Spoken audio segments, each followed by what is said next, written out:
One of many. I wear many hats. That you do, my friend. The Many Kings hats. of Leonis. That's right. Love that shirt. I don't know. I think we had talked about it a couple episodes ago, where I was like, I really like. I don't think this one's sold a single one yet, but I Really? don't care because I love it. That's great. No, that's not true. KP bought one, Okay, well, that doesn't count. He is the King of Leonis. but I was like, I don't know. I liked it. I Yeah. still like it.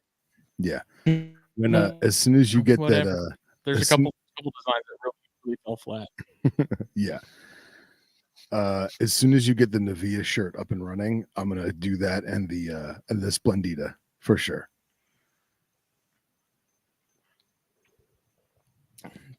Yeah, that's got to go up here soon. Maybe that's something I'll work on tomorrow night. Hell yeah, brother. It's it's not, it doesn't take long to get it on the website and everything. It's just a matter of making the mock-ups, like the pictures that go on the website, and then having to crop those down, make sure I have the color as accurately represented as the shirts as possible. Yeah, no false advertising with FA.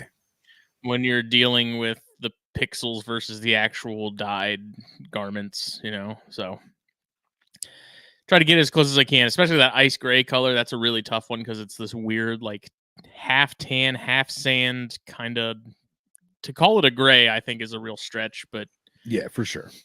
I don't know what else you would call it. So that one's tough to kind of get the proof, like the mock-up made, because it's a hard one to kind of nail down. But yeah, what I've started doing is I just save the hex codes of what I've previously used. That way it's consistent now when I do this further. I'm slowly figuring it all out, getting a good system in place, kind of just like with the podcast and stuff. So it's going, man. It's going. But we're here. It's Monday. Are. It's episode 191 of Snakes and Stogies, and this is the Darth Elapis School for Kids Who Can't Read Good book club episode. This is like the second one. I think we've done more than that. I mean, I was actually thinking. I think we haven't done any more than 4 or 5. I know that. Well, I don't think we did one in 2023. I got to look back through the catalog, and I think that's crazy that we went almost a whole year without doing a legit book club episode. Yeah. Backed by popular demand.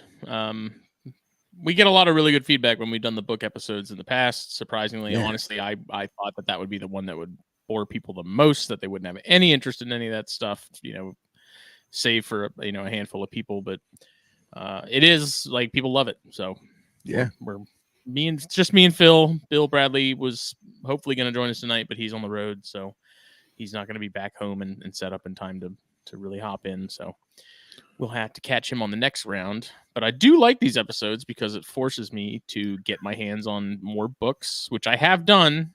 It's good. I'm going to go ahead and admit a good bulk of the ones I'm going to be showing for myself, I have not read yet. But they're on the stack. I'm with you, man. Let me rephrase that. I know you do the same thing as me. You've glanced through it. You maybe even read a couple sections. Yeah, I mean, I'll flip through a little bit, but you haven't sat down and covered it yet. And that's a lot of her books, for me, to be honest. Especially the reference stuff. I mean, I love reference books. I love natural history. Same as you, man. And sometimes you just can't sit down and read the whole thing cover to cover, regardless of how long it takes you.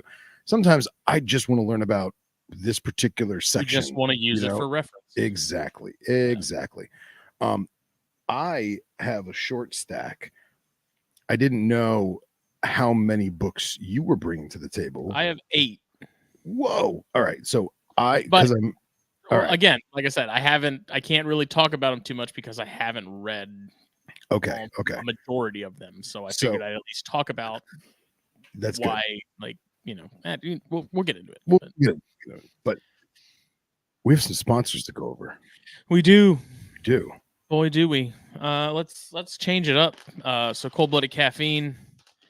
Got that Snakes and Stogies blend. There it is. Go grab you a bag. Use the link down below.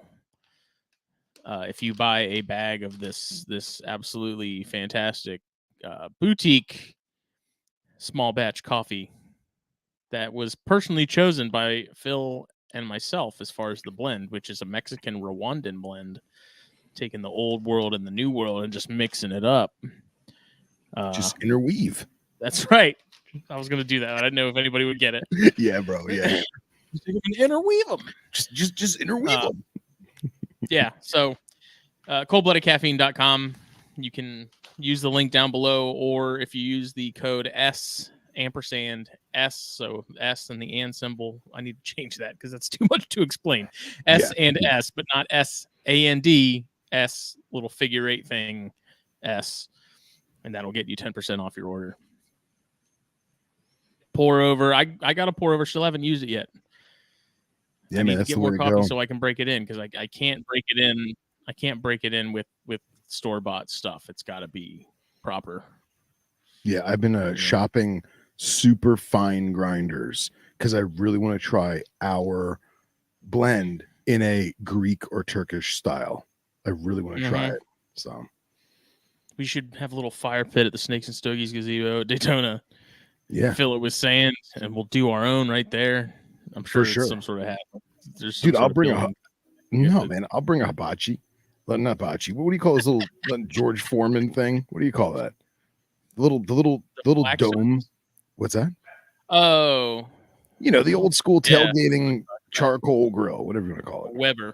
Yeah, with little dome Weber. We'll just fill it full of, blue iguana calcium sand and just stuff some coal in there, herp style. No, I think we'd have to use Vitasand for that because you want the Vitasand. Yeah, that is true. You should have fine sand. Yeah, blue iguana is a little too coarse. A little bit. I don't think it's going to retain heat as much. Yeah, exactly. So get yourself some coffee. coldbloodedcaffeine.com. Then you need a rack. You need a cage. Maybe you're just shopping around. BlackBoxCages.com.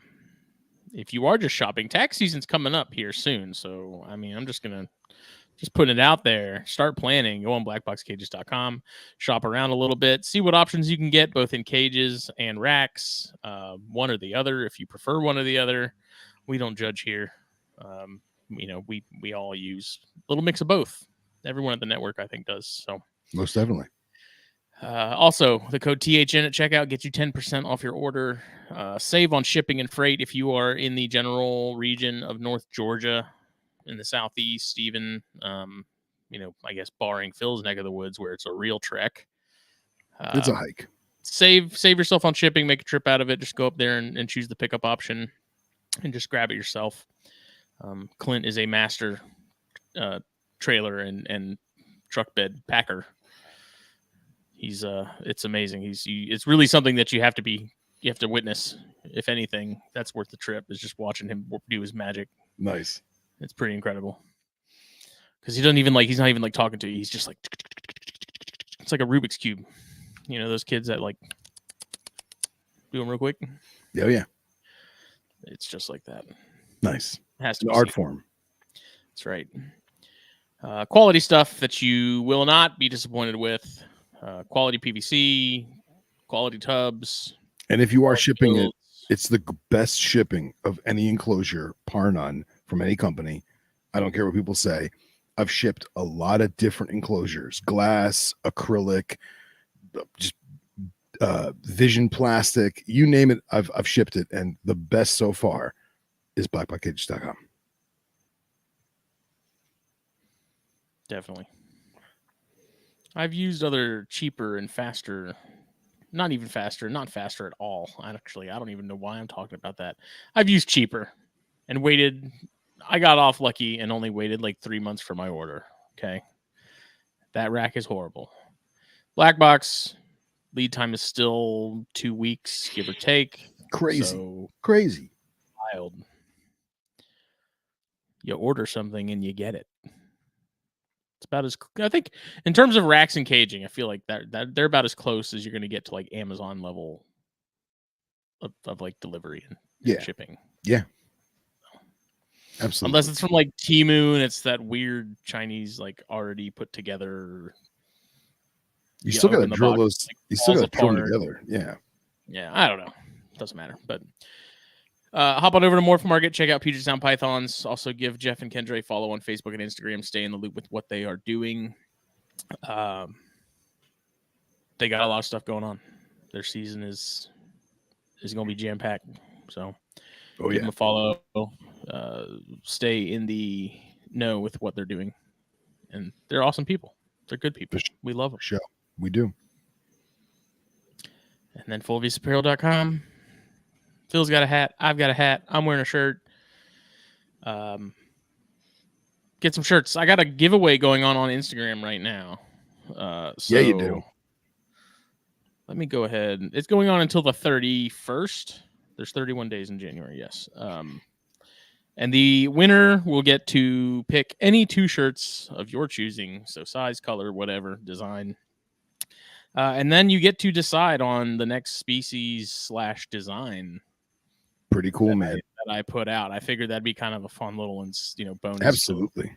So I'm just, yeah. So hop on over to Instagram, Fulvius Apparel, Fulvius.apparel rather, and enter that. So pretty much it's just like the post, tag 2 friends, and share the post in your story and tag me. That way I know that you did it. I, like an idiot, did not follow this account on top of all but it doesn't matter. So. I imagine most of the people doing it are following the account. Yeah. If you're not, you're a dingus, and you'd be surprised. I've had a few people enter that aren't following me, but because I didn't specify, I'm like, whatever, it's no big deal. So, it's all good. So it's all gravy. But it's been fun to kind of watch what people say they're going to pick too, because I know Harry's piped up and Nate's piped up, and now Joe is saying Porsche. So yeah, watching what people they're plotting already what it's going to be. So it'll be fun. So there's about 2 weeks left to hop in on that. What are you smoking tonight? Tonight I am smoking a local. Wait. Yes. Are you use a code THN at checkout on fullviewsapparel.com. Get 15% off your order. Yes, how could we forget just for that's the exclusive discount code for THN listeners and viewers like you. Yeah, that's Harry. Calvin peeing on the word free handlers. That's what Harry said he's going to pick. Some things, oh geez. If I win, which I'm going to probably not win, but if I win. Am I back yet? Or are you back? You weren't gone. Marco. I thought I was frozen. I mean, you're a little laggy, but your audio is good. Polo. Oh, that is that. Now we're delayed. Okay, that's all that matters. No, that's not all that matters, my friend. You may want to jump out and jump back in, my brother. Burn in hell, Hardray.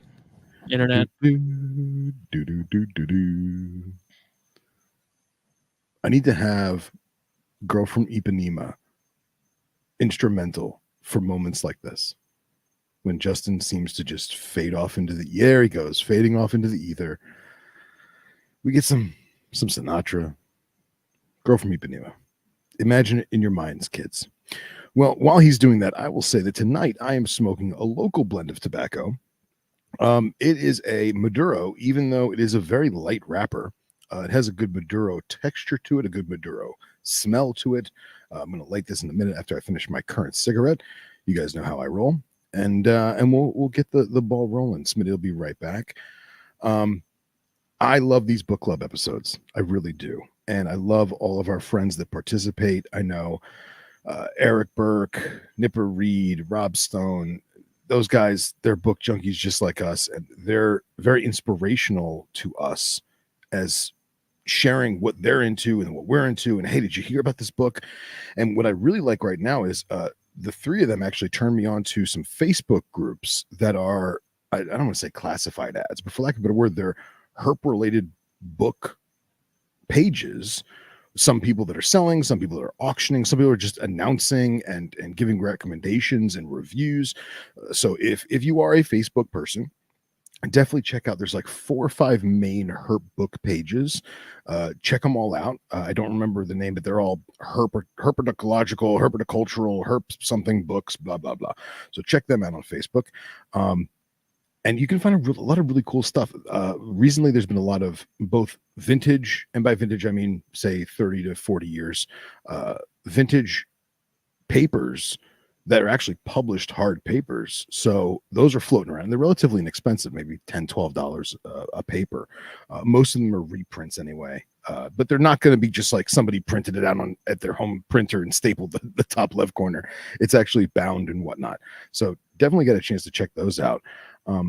And anybody who's curious about herpetological books, herpetocultural books, and you don't know where to start, just go on your search engine, whether it be Google or Yahoo or whatever, and type in the species that you're looking for. Let's say it's boa constrictor, and you type in boa constrictor books. You're going to find a lot of kitty stuff. You're going to find a lot of, I don't want to say simplistic type of literature, but you're not going to find the adult reference per se, but you will find an avenue to get to it, whether it be from Eco Universe or Chimera Edition, which is one of my personal favorites.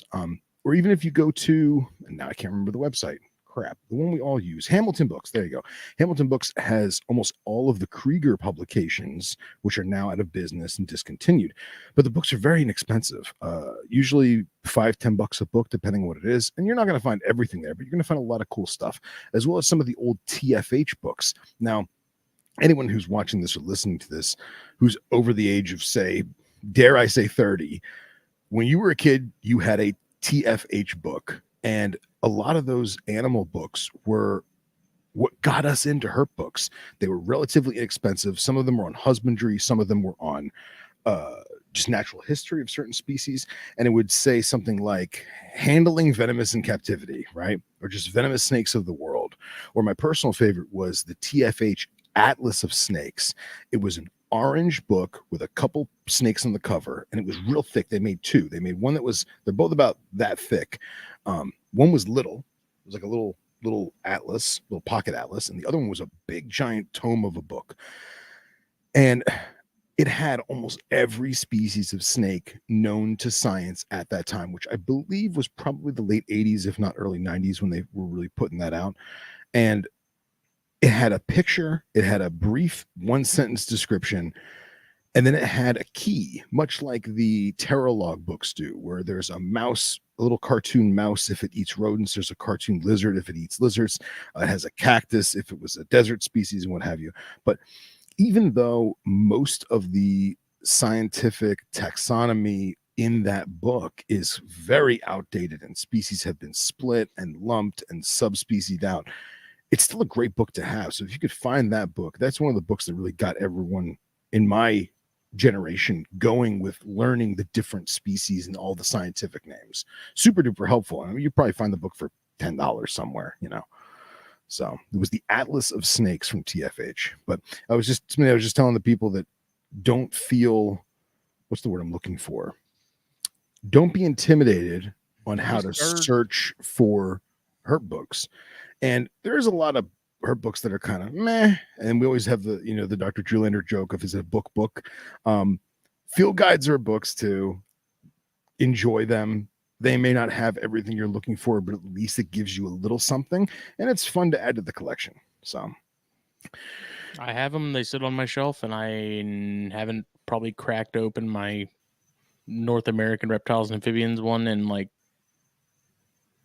15 years. Really? Well, see, I never realized, like, I know this sounds stupid, and people are going to laugh at me when I say this, but it never occurred to me that a field guide was meant to be used in the field.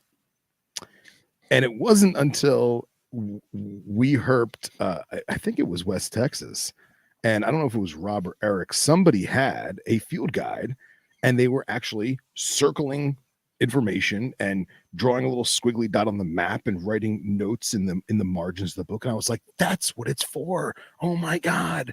I thought it was just a quick reference. So now I'm very keen on getting a field guide for a new herping location, wherever it may be. And if there even is one available, and bring it along, and do the Dr. Loafman thing. Buy two, have one that's pretty and nice and clean and keeps on the bookshelf, and have the other one that you can wrinkle up and roll up and stuff in your back pocket or your backpack while you're hiking and scribble on and get some dirt on it. That's what it's there for, right? Yeah, but I mean, we also have phones and apps and things, and I know it's not the same, but yeah. But I don't have to carry around an extra like 2 pounds of book. No, I'm thinking in my about gear, something that's an inch thick and paperback. But I also like what Eric Burke has is a app that I don't know if I think you can, if the book's in their system, you can download it onto the app. And no matter if you have Wi-Fi or not, or you can also, I think, take pictures of each page and it formats it almost into like a PDF. So before a herp trip, he'll scan whatever books he wants to bring for that herp trip, and he has them on his phone just downloaded. And then when he gets back, he offloads them or what have you to save space. But he doesn't have to carry a big heavy book, and at the same time, he doesn't have to have Wi-Fi. It's just on the phone. So as long as he's got battery, he's in business. So I think that's pretty awesome too. But what were you smoking this evening? I am smoking a local blend. It's a Maduro, even though it's light in color. And this is a blend that we may see more of. Maybe not this size, maybe not this color. Is that a Corona? I would say so, yeah. Looks like it. Yeah. But we may see more of these Snakes and Stogies listeners and viewers and followers. So keep your eyes peeled. Have you smoked them before? Yes, but no. We'll leave it at that. Okay. What are you smoking, bud? So Raj finally got Avos in, which has me very excited because I love Avos. Nice. So I got an Avo Synchro Caribe in the Toro. I smoked this in a 6x60 couple nights ago, and it was good. Definitely, it got a little rough towards the last bit there. They tend to do that. I think it was just mostly them not having a whole lot of time to sit and sort of air out some before I started buying them and smoking them. So I expect this one to do the same thing, but so far I like this blend in this size a little more, but I'm also only a couple puffs in, so we'll see. But I really like Avo is one of the very few brands where I don't think I've had something from them that I didn't like. Right.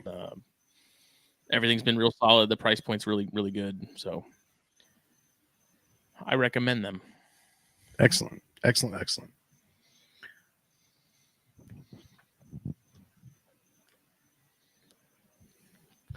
Any updates? Any brief? It is. Let me check the humidity right now. Hang on. So it is where I'm sitting outside, and it's been beautiful out. I know the rest of the country is suffering with cold and ice and snow and just miserableness, but I've had some really great weather. It's been in the 60s and it's fantastic. I mean, I'm not wearing a hoodie. It's in the 60s here right now. It's supposed to get into like the 20s or something ridiculous tomorrow night. Nice. Well, right now it says 75. It was 80 like an hour ago. And the humidity is 90%. Where's the humidity? 87% humidity. Oh my God. Yeah. So I'm dying. However, I'm going to start bringing everything out of the quote unquote cold because it was 80 today and my snakes are probably like, what the hell's going on? I feel like I did it right this year. I feel like I got the temps down for a solid, I don't want to say 8 weeks, maybe 6-7 weeks straight, and it down at least 15 to 20 degrees every night, if not every day too. So I'm excited about that. So tomorrow I'm going to go in and turn on heat lamps and change timers to be 4 hours instead of 6 or whatever it is, and we'll get the ball rolling on this. So now I know you said you were not going to wait till Valentine's Day. I pulled stuff out last weekend. I went ahead and pulled everybody. So, all right. Yeah, I felt like it was 46 days. I think they were down. I felt that was that was enough, and as cold as it's gotten consistently, that I was feeling confident that was enough. So it's good, man. Went ahead and pulled them. I actually fed some of the females tonight. I had some rat pups in the freezer, so I went ahead and thawed those out and fed some of the girls, and then fed the smaller chondros because I'm trying to sort of get a little more size on all of them too. Oh yeah. And that's pretty much it. Okay. Nothing new. No news is good news. That's right. But speaking of, so there was a post earlier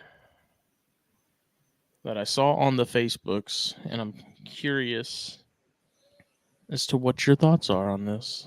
Okay. Because we have this constant sort of back and forth on the internet of, the market is horrible or the market's great. Sure. Yes, some people are having phenomenal years, some people are having horrible years. Seems to kind of depend on what species we're talking about. But yeah. As someone shared this post, I don't know the lady who wrote it. I'm assuming these numbers are fairly accurate in terms of what she's talking about when she brings it up. But she said, as of today, ball pythons make up 66% of all the auctions on Morph Market, which I've been out of the loop. When did Morph Market start doing auctions? Because I haven't seen any of them. I mean, it may have just been a figure of speech. I don't know. So ball pythons make 66% of all the auctions. 59% of all animals listed on Morph Market are ball pythons. This percentage includes all animals, lizards, aquatics, tortoises, everything. For comparison, let's look at the second most popular pet snake owned in the U.S., corns. Right now, corn snakes make up 2.6% of all animals for sale on Morph Market. You see where I'm going with this. Yeah. I know and love some amazing ball python breeders who are truly passionate. They put thought into the pairings, and they love their animals. They are not blindly following the next craze or mass producing. They are making what they love and taking care of. They are making what they love and taking care of their ball pythons. This isn't about those folks. So if this post offends you, maybe it is about you. I hate it when they write that. I'm not trying to say nobody should breed balls, but for the love of God, slow down and be original. I'm sure I'll catch some anger for saying this, but don't be mad at me. Be mad at the guy breeding the same snake over and over and dropping the value. Be mad at the guy producing more animals than he can care for. Be mad at the guy with the wall-to-wall pastels, bells, clowns, etc. in 12-quart Rex. I'm not the enemy. Working in rescue and vet med has showed me things I can't be silent about anymore. I've seen things that would shock you about some of your favorite breeders. I've also met some amazing ball breeders that have made me pause and hope for the market to succeed again. 2024 will be the purge of reptile greeders. Greeders. I thought that was clever. Yeah. 2025 will be the rise of the good guys. I'm rooting for some of you. So I thought that was interesting. I'm kind of at a point where I'm sort of like really tired of hearing about how, I don't know. It's this constant thing with news too, where it's like the sky's falling. Everything's horrible. We're all doomed. Yeah. And that's going to happen for the existence of humanity. So it is. It's just that, and it's never, nothing's new. Nothing is different. It's the fact that we have this information shoved in our face at our fingertips, and we yearn for more every time we scroll the phone. My opinion of this, without knowing any of the context or who the person is or what animals they keep, a few things come to mind. One, I don't care what people say. We are definitely in a recession. So that's going to play a factor. The individuals who have been biding their time and their money for a particular species are going to buy that species regardless of what the economy is doing in the United States. And the people that have been used to making good money in this industry when people were fairly flush, i.e. during COVID, they're reverting back to pre-COVID numbers and not remembering that that's what it was like before COVID. So before the global pandemic, if you will, let me rephrase that. I work in a retail industry. My numbers now, both buying, selling, trading, what have you, are about the same, maybe even a little less than pre-COVID, which is to be expected. Yeah. COVID was an anomaly. People were sitting at home, they were Well, they were also bored. getting free money from the government. Yeah, but that only goes so far. You know what I mean? It really only goes so A lot of far. disposable income that everyone all of a sudden has. So of course you're going to see a surge across the board of spending. Yeah, I can imagine that, but it's not like everyone was getting that, multiple times over. So I think people need to remember that we are in a slump right now economically, and that we'll come out of the dell eventually. But you can't compare this year's numbers to last year's, and you can't compare last year's to the year before, but you can compare 2023's numbers to, say, 2017 or 2018's numbers. Now, taking the economics out of it, because I know that's not the main point of this conversation. I want to be cynical and say, sounds like this person lost their ass on ball pythons, and they're bitter. But at the same time, I don't know who the person is, and I don't want to make assumptions, because it happens when you assume. I think that there are people out there looking to make a business, make a buck, what have you, and there are also people that just want to breed just to breed because they like the snakes, they like genetics, and you're not going to stop people from doing what they want to do. But I do feel like there are a lot of people in coming out of the pandemic that have realized, hey, I've bred this, I've bred that, I've produced this, I've produced that. I don't need to do all this.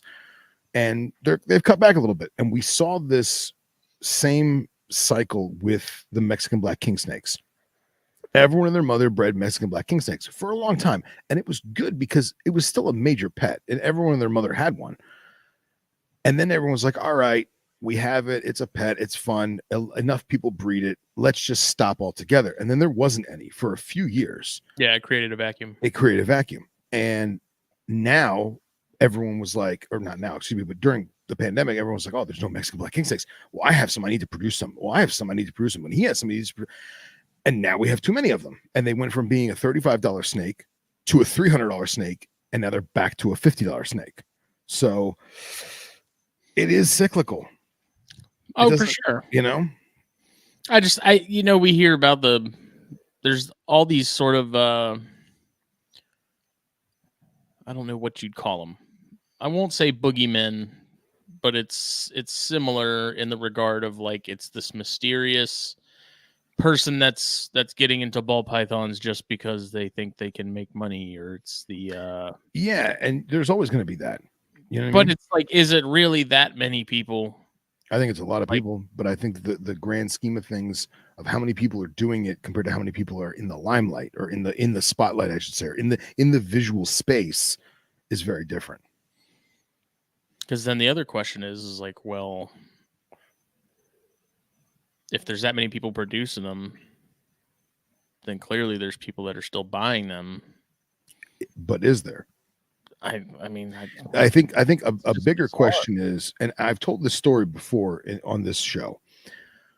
When I was working at Underground's retail store, a woman came in and threw a box, and I mean threw a box of normal baby, dare I say, wild type ball pythons on the counter, and proceeded to cuss and curse and berate the staff because she bought X and XY morph, and they told her it would produce X, Y, and Z, and it would make her this much money. And she probably embellished it. She probably Googled it and had delusions of grandeur.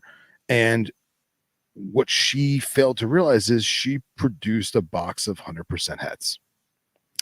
And she yelled and left the snakes on the countertop and walked out. And Underground got a bunch of 100% hets that they raised up and sold and went to happy homes and breeders and collectors and genetic weirdos. Talking to you, Dr. Wyman. And he didn't buy one of them. That's just a funny statement. So there is a lot of that as well. But I feel like that is becoming less. And I just feel... What? To me, the way it's talked about just makes it sound like a majority of the people that are doing ball pythons are that type of person that you just described, and it's like it. Right, but again, add up. Okay, when you come home from work and you talk to your significant other, you typically don't talk about the good stuff that happened during the day. You talk about the bad stuff. And that's the case with modern humanity. We vent, we gripe, we bitch and moan about the bad. We rarely talk about the good. And I feel like there are so many people like what we're talking about, and we're talking about them because they're bad guys or bad girls or whatever. But there's so many more good that we're not. And I feel like the bad apples are the ones that people are seeing, maybe because they're subconsciously looking for bad apples. I don't know. But those are the ones that are being seen, and there's bushels and bushels of good apples. I don't know. Yeah, and that's what I'm saying. But with the way that things are talked about, it's made out to sound like it's a bunch of people that don't care about snakes. They saw an opportunity to make money, and that's sort of where it's at. But could very well be. I don't know. I just thought that post was interesting. But I want to see the statistics of, I want to see the numbers of all the different genres of our community and what is still increasing in sale or number or what have you. Because let's be real, crested geckos are down. Western hognose morphs are down. You know what I mean? Iguanas and tegus are down simply because of Florida. Yeah. They banned them. And now all those breeders had to get rid of those animals. So the people that are going to be producing iguanas and tegus in the future, they have to start from scratch. Even if that means starting with proven breeder adults, they're still starting from scratch. So it's going to be several years or several generations before we get back to where we were in that availability. Yeah, I think that it's very anecdotal and everyone's going to have an opinion, but I don't think we're in a bad spot when I don't think that there are millions of people out there with 50,000 ball pythons in their attic not knowing what to do with them. I don't think that's the case, personally. Yeah, I agree. You know, and people get upset and dare I say butthurt because their snake that they thought was going to be $1,000 a baby now is only $250 a baby. Well, that's still $250, and it's still a living creature. So, what are you going to do? You know what I mean? You could wholesale it out and sell it to an exporter or an importer or a local pet shop who's going to give it a good home and have someone love and care for it. Or you can leave it at your house, be miserable, and leave it at that. You know? I mean, how much was the original albino ball? The original ball, it was like 25,000 or 250,000, some astronomical number. Yeah, something ridiculous. Yeah, and then a couple of years later, it was $5,000, and then like 2 years later, it was 2,500, and then like a year later, it was $1,000, and then a year after that, it was 700, and a year after that, and now albino balls are what, $200, $250? I honestly couldn't tell you. I really don't know. I'm just imagining due to the ladder effect, the stairs effect. So, and who knows? I could be talking out my butt for all I know. I'm not a ball python guy. It's the way I see it currently is like we're in that there's sort of this stage of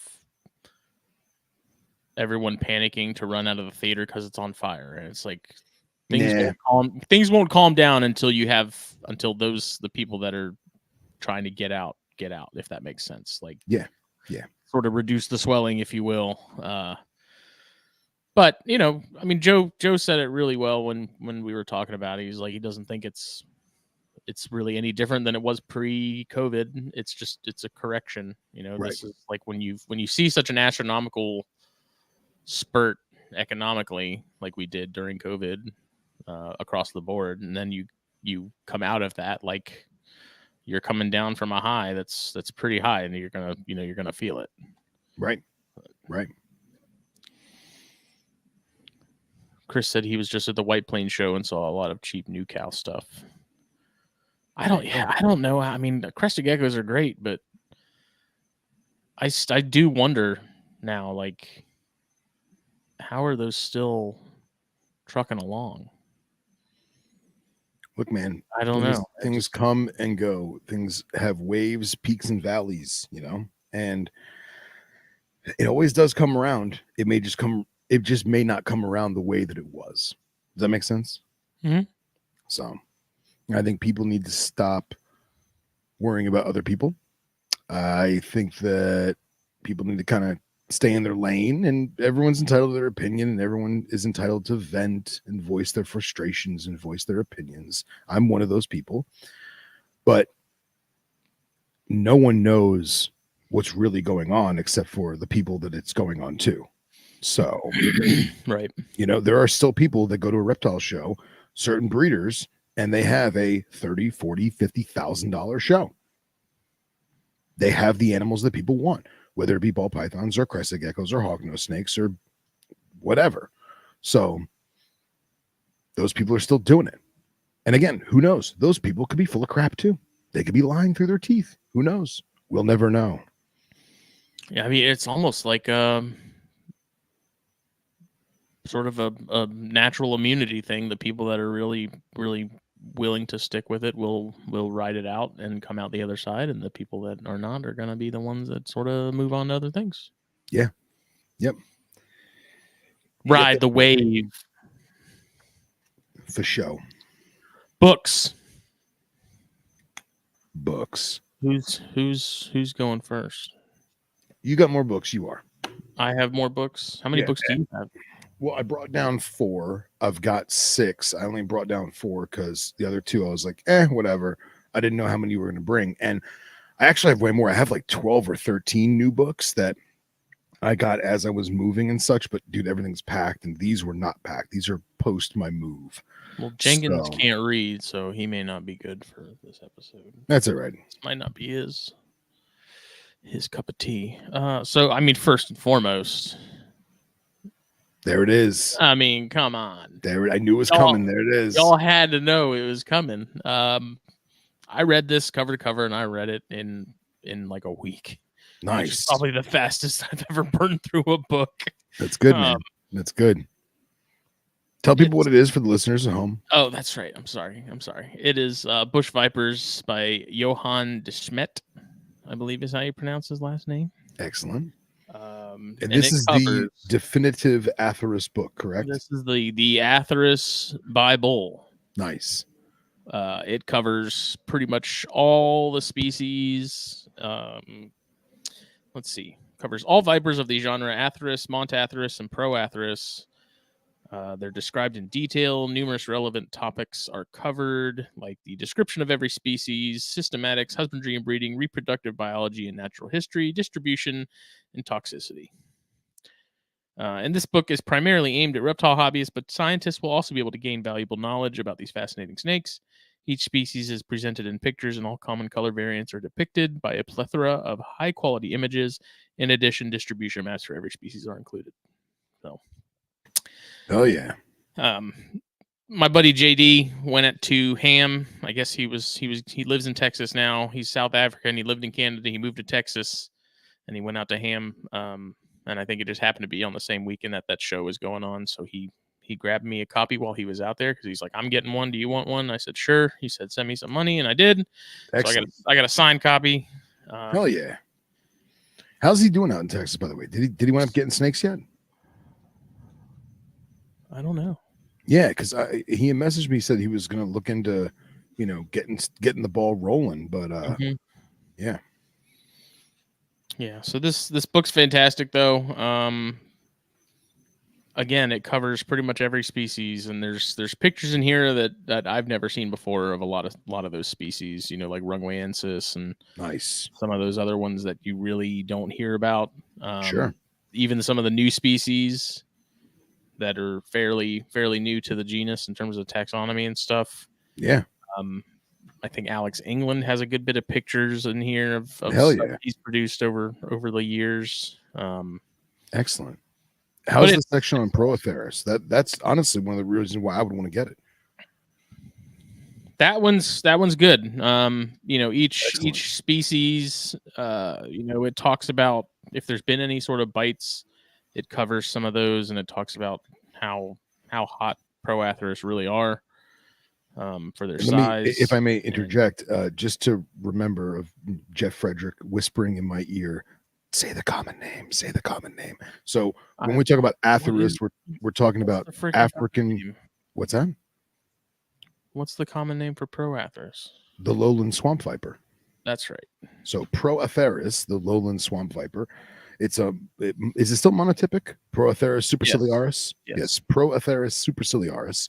And then Atheris, which is the majority of the arboreal bush vipers of Africa. So that would be like your squams and your chlorecus. You've heard us say that before. It's on the Snakes and Stogies coffee blend bag. So as well Like as it even has Hetfield eye, which is I think only described from like 2 animals, and they're not even alive. But yeah, it's just cool. Super cool. So highly recommend it. I think you can order this online, or I think you can email Johan, and you can get it set up there. So Excellent. but it's a sizable book. It's not massive, but it's a book. I left satisfied. Yeah. By the time I was done, I didn't, I wasn't. Obviously, I wanted more, but for what it is, I am happy with it. So. Hell yeah, man! It's a book. Good stuff. My precious. You're precious. All right, so I guess it's my turn now. Yep. Excuse me while I snuff my cigarette. So, keeping with the African theme, I talked about it briefly on Venom Exchange Radio, the most recent episode, but I have Puff Adder. Dude, I want a copy of that bad. Puff Adders, The Venomous Landmines of Africa by Thomas Dorner. Now, when did that get released? Was that very recent? I believe November. Okay. Yeah, I'm pretty sure this is one of the first runs. So I know it got announced on Facebook, and then like 2 days later, I messaged Thomas directly, and I can't remember. I think Nipper and Henry sent me the link at the same time. They were like, "Look what's coming out," and I contacted Thomas directly and just PayPal'd him money and had it sent. So it's awesome. Now, when we say Puff Adders, I actually thought this book before ever even reading what it was about, because Thomas actually has a really nice website. Thomas Dorner, he's a German fellow who's been herping the globe for decades. He's a Bitis expert, obviously, and his main thing is African species. He spent a lot of time in Africa. I thought this was a book on puff adders, the species Bitis aretans, but it's not. I guess in Europe, they refer to all of the fat, chunky ambush vipers of Africa as puff adders, or anything of the Bitis genus as puff adders. Yeah, all the Bitis.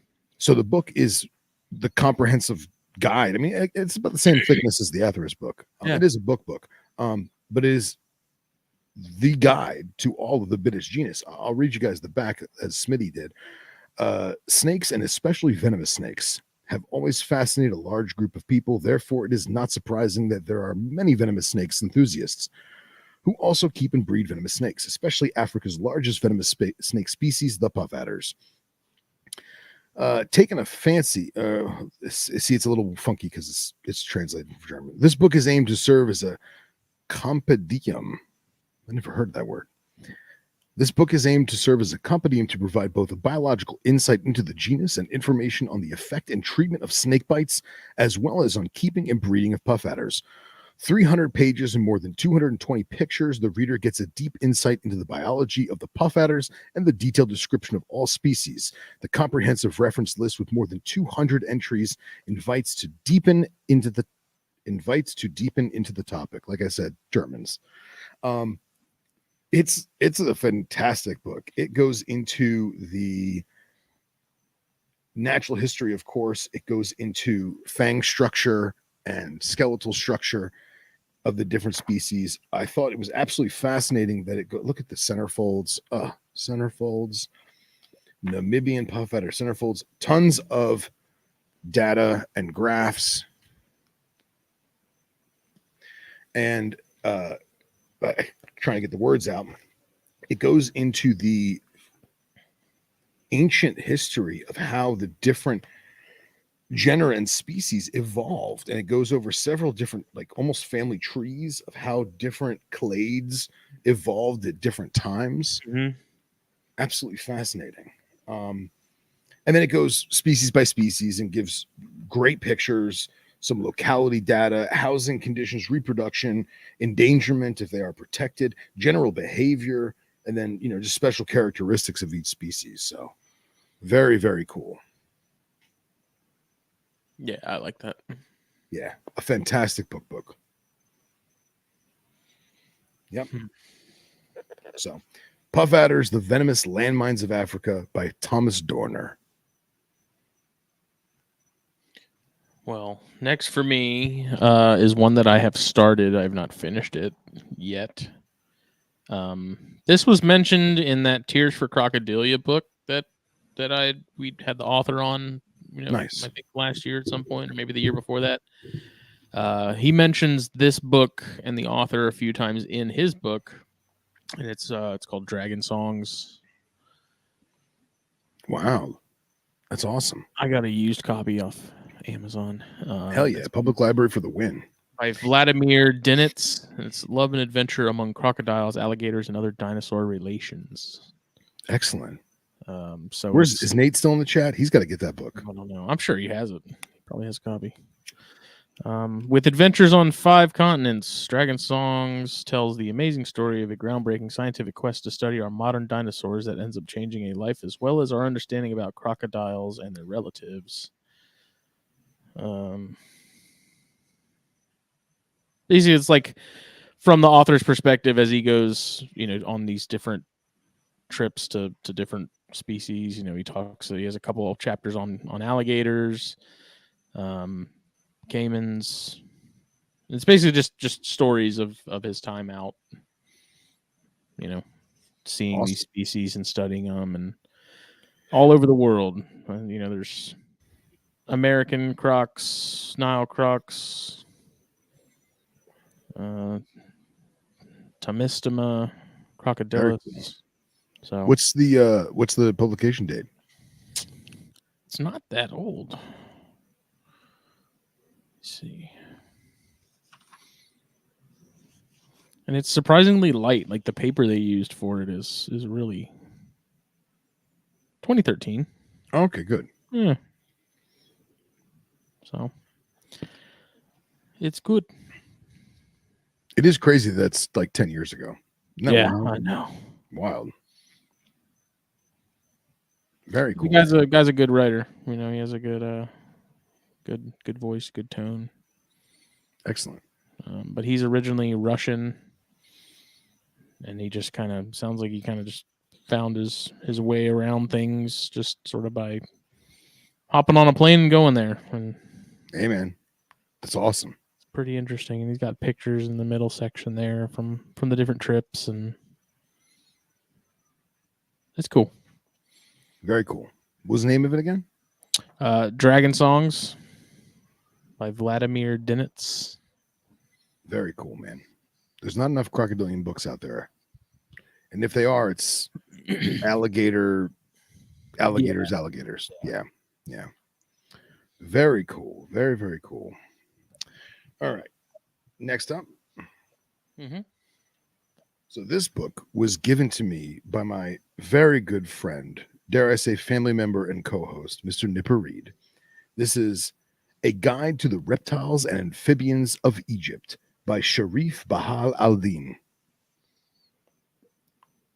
It's got a really, really nice Cerastes vipera sand viper on the cover. So, A Guide to the Reptiles and Amphibians of Egypt by Sharif Bahal al-Din. It is that.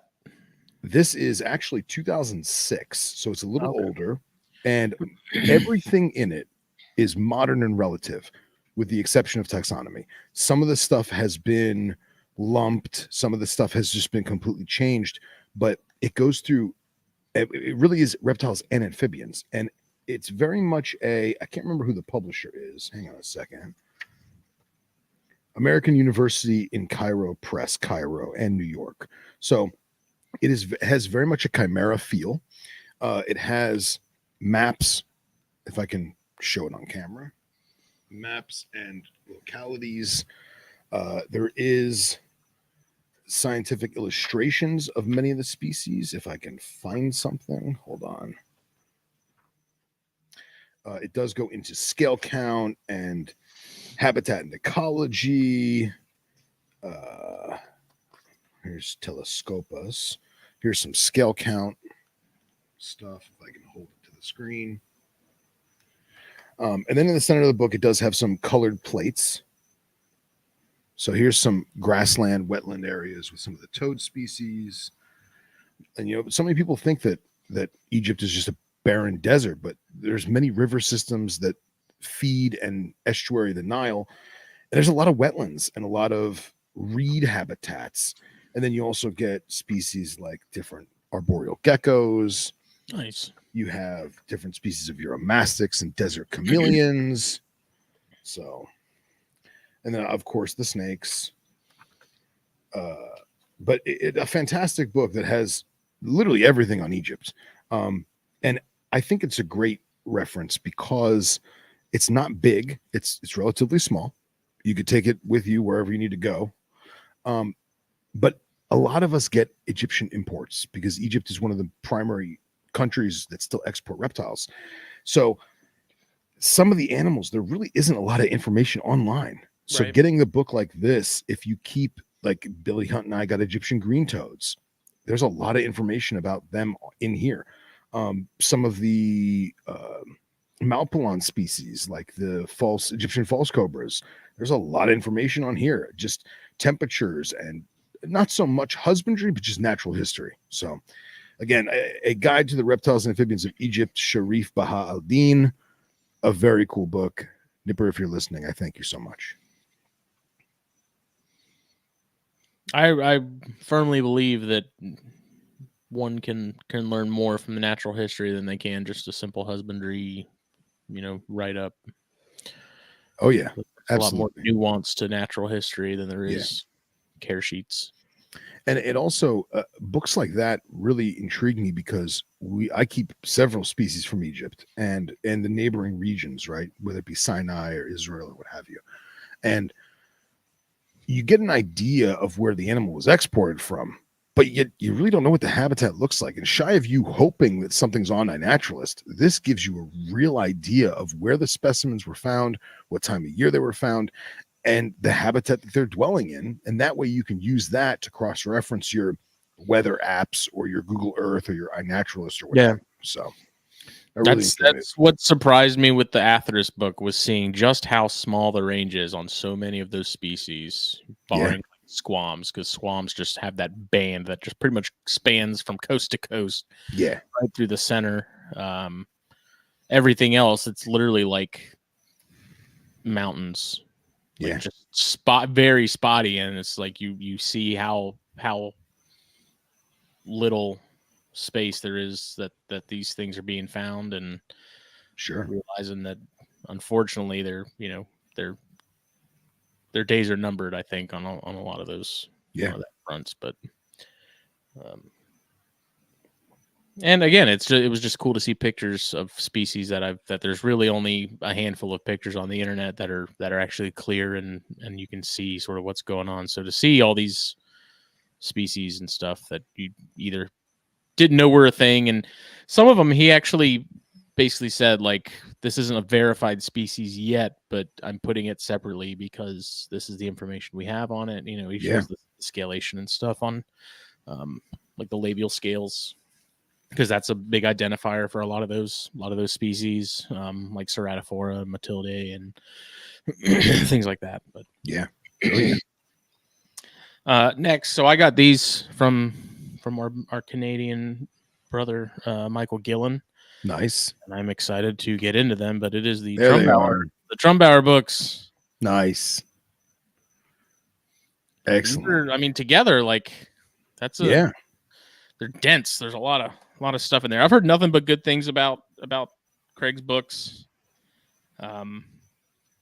These have been sitting on the stack for a couple weeks, and I can't wait to get into them, but just slowly working my way back down that stack. Hell yeah. It's a lot of, guys. He's been around a long time, so he's got a lot of stories. We really want to get him on Corn Stars, hopefully this year, because I just want to hear about the Hunt Club, especially. He's one of the guys that was out at the Okatee Hunt Club in its heyday, looking for corns and stuff. So I'm itching to talk to him about that. But excellent. And both those books you can still buy. You can still contact Trumbauer directly, I think on Facebook, Yeah. and he will autograph, he will ship. Like they're still printing them, they're still producing them. So yeah, and if he signed both these too, which I thought was nice, really nice. So. And if you make it to the Daytona Reptile Expo in August, he will be there with a table with animals and books for sale. So still very, very cool. The living legend. Absolutely. So I'm excited to get into these. My plan right now is to get into these after I get through Loafman's book. Nice. Which I was gonna bring, but I felt like we've been showing that book off a lot lately, so I'll leave it off for the book club. But did you bring it down or no? I did. Yeah, we'll show it off now. But now that we're on the topic, yeah, well, you got more books to show anyway. It was on Amazon. Excellent. So I had an Amazon gift card for Christmas or my birthday, one of the two. They're literally 24 hours apart. So I was like, let me see if Loafman's book is on there, because like I'm gonna use it towards that. And sure enough, it was. There's one person selling them on there. And I have not cracked into this yet either. But just flipping through it, man. Dude, flipping through it is intense. Oh my god. Intense. Seeing some of the pictures and stuff. Well, in case people missed the other show, read the title. The natural history and captive care of false water cobras, Barons racers, musaranas, and other xenodontine snakes. Hell yeah.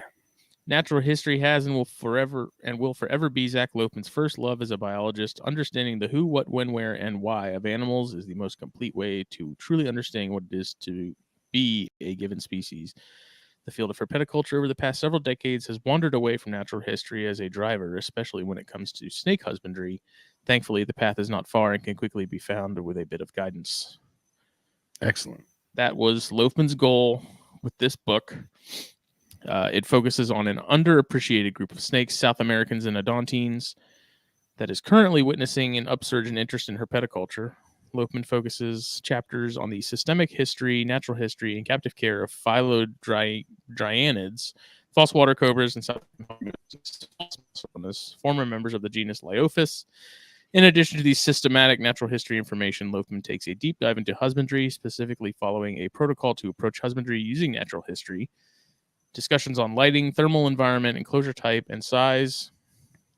Foods and feeding, as well as captive breeding, make up these sections. Loafman's goal with this work was to introduce readers to the wonderful world, the wonderful group of snakes, their taxonomic history, incredibly interesting natural history, and unique husbandry.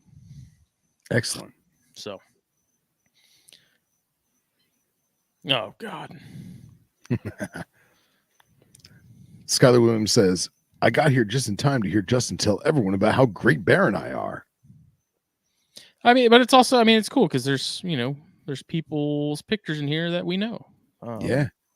Roy at Project Herpetoculture, some of his enclosures for his tricolor hogs is in here. And it's just, this book, I can already tell, like flipping through this, it's going to be fantastic. I'm not going to be disappointed. For sure, man. Objectively, yeah. Yes, Loafman is a friend, but I'm just excited to get that. And I was actually tempted to mail it to him, have him sign it, and then pay him to mail it back to me. I may just wait until I actually meet him at some point. Yeah, man, for sure. Good stuff. Well, in case anyone didn't realize, my books this evening have a theme. A lot of pictures. The next book and coloring pages, produced by Edition Chimera. Not even gonna acknowledge it. The Snakes of Zimbabwe and Botswana by Donald Broadley and Roger Blaylock. And those of you who have heard of Donald Broadley, that's because he is named. Lots of snakes are named after him. Atheris Broadley. There you go. The Snakes of Zimbabwe and Botswana. It is a Edition Chimera, excuse me. And for those of you who are unfamiliar with Edition Chimera, they are arguably the top dog in the Rolls Royce of reptile and all animal books. Okay. There are essentially 3 different covers to the types of books that Edition Chimera produces. The white cover, which is what I'm holding here, is more of a science book. It is very, very referenced. It is very, very academic. More formal. Very formal, very academic. I have other white covers that are, dare I say, unreadable because they're that boring and academic. However, they also make what's called a black cover. Now, the black cover is more of a husbandry, herpetoculture, captive care and breeding, as well as natural history. And then they also have the colored covers, which would be red, gold, green, blue, and those are the Terralog books, which are essentially, I mean, they're I didn't know glorified. they did those. Yeah, they're glorified picture books that have a crap load of data revolving around one photograph. So it'll have a photograph of a mountain, and that mountain correlates with Atheris squamangera, the squamangers viper, and then it'll have the measurements and the prey items and all the data associated with those photos. So very cool. But this is a white cover book, The Snakes of Zimbabwe and Botswana.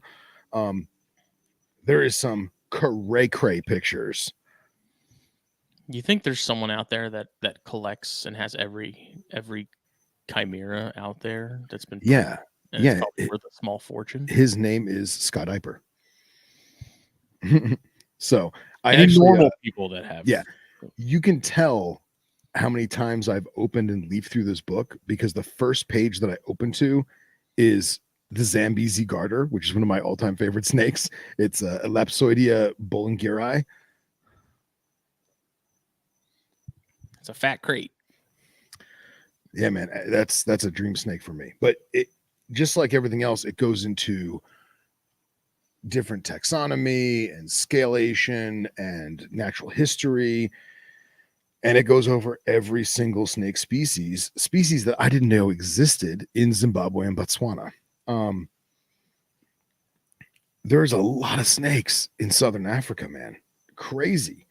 And of course, it goes into some of the dirt snakes, if you will, file snakes, cobras, house snakes, you name it, they've got it. Herald snakes, but it gives great photographs, great information, and tons of taxonomic, academic deliciousness, for lack of a better word. One of the best white covers that I think I've read and found. So how thick is it? Like how many pages is that? Wow. It's about the same. It's probably a little thicker than the other books we've shown. I mean, for like a single country, it's impressive. I mean, it's 2 countries, but yeah. So including the bibliography, you're at 385. So not bad. But yeah, The Snakes of Zimbabwe and Botswana. All right. Since Skylar wants to sit here and think that I'm singing the praises of Bear and I, which I'm not. This book has been brought up previously by Billy Hunt. I finally got my hands on a copy. I don't remember if I mentioned this last time we did this or not, but this was. Hey, I didn't know you got a copy. This was one. That's there the was book. Only one place that was selling it, and it's someplace in Germany. You don't have to say how much. Did it cost you an arm and a leg? No, it wasn't bad. I think just a hand. No, it was still only $120 maybe shipped. Excellent. Not horrible, not great, but not bad. Not great, but worth it. And it's Old World Rat Snakes, a collection of papers by Klaus Dieter Schultz. Hell yeah, dude. And I mean, it's got the superior horn snake on the back, just gorgeous. It's an awesome book. Yeah, and dude, one of the best covers of any herp book out there. Just it's like calico, right? It is literally like a collection of papers in a book. Yeah, it's awesome. In fact, there's a whole section on Radnophis in here that I did not read since I've had mine. Really? Gonna have to change does that. It have a back of the book paragraph? It does. God, I love that picture of that rhino. It's so crisp. This volume provides a comprehensive overview of the Old World colubrid snakes, commonly known as rat snakes, and contains a wealth of new information on the natural history and generic classification of this fascinating group. The book should not be considered as a second edition to the monograph by Schultz circa 1996, but rather as a detailed account of all Old World species that are present or were former members of the genus Elaphai. The book is divided into 16 papers and represents the collective work of 18 contributing authors. This book also contains extensive photographic documentation of each species in their natural environments, with contributions made by photographers from all over the world. The inclusion of over 900 color photographs of all known species and subspecies, as well as color morphs, makes this book an invaluable reference source for both amateur and professional herpetologists alike. And it's I'm trying to remember the name of the website that I bought it from. Again, it was yeah. Damn. See, I'll get sucked into it flipping through it. Where's the place that it was? It wasn't Germany, maybe. Or they're like a dealer for books. So like I think they're based out of like Switzerland or something, or Germany. And this book got shipped from Switzerland, if I'm not mistaken. I'm assuming it's not in print anymore. It's Bushmaster. Did you pay in euros or Swiss francs? No, I paid US dollar. It converted it like automatically. Nice. I think it was Abe or Abe Books, ABE. Dude, Abe Books is American. No, Abe Books is a fantastic resource. I don't know, but it got shipped from Europe somewhere. So okay. Yeah, man. So many. I would say half my collections come from Abe. Love Abe Books. They're a little more expensive on some of the rare stuff, but they have it, you know. And it's not that they have it; they're a listing site for smaller book collectors and book shops. So let me see if it's still on there. Yeah, so it says the seller for this is in Switzerland. Okay, there you go. Used hardcover US is $108.62 and shipping is $21.89. Can't beat that, man. So I don't regret it. This one was on my list for a long time, and I finally got around to getting it. And I don't regret it one bit. So it's got an awesome section in the back. Like one of the final papers that it mentions is just about rhino rats. That's cool. Probably one of my favorite pictures of all time. Let's see if I can find it. Because the photography, like I want freaking prints of some of these pictures. Contribution to the knowledge of the Oriental rhino rat snake. I don't know if I can do this. It's a heavy book. But wow, look at that. That's awesome. Killer. And it's a big book too. It's almost like coffee table book size. Probably 400 pages. Nice. Hell yeah. But it's got like systematic review, phylogenetic concept, morphology. It shows a distribution map where, you know, observations have been made with different numbers. Oh, that's great. And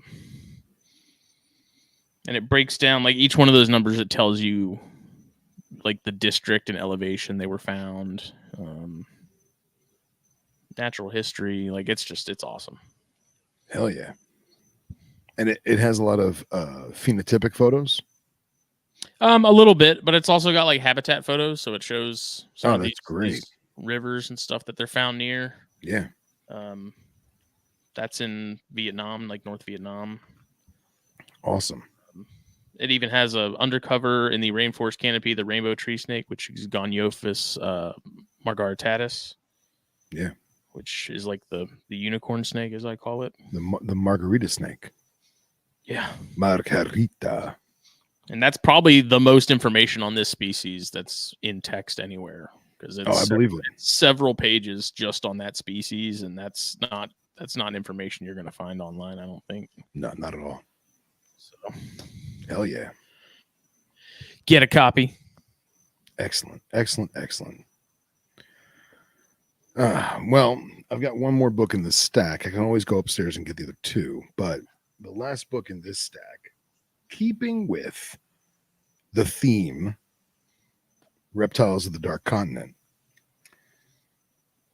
I waited a long time for this book, and I don't know why I waited and procrastinated on this book. And there's two books in this little that came out around the same time, and it took me forever to find this book, and I finally got one. And this is The Amphibians and Reptiles of the Western Sahara.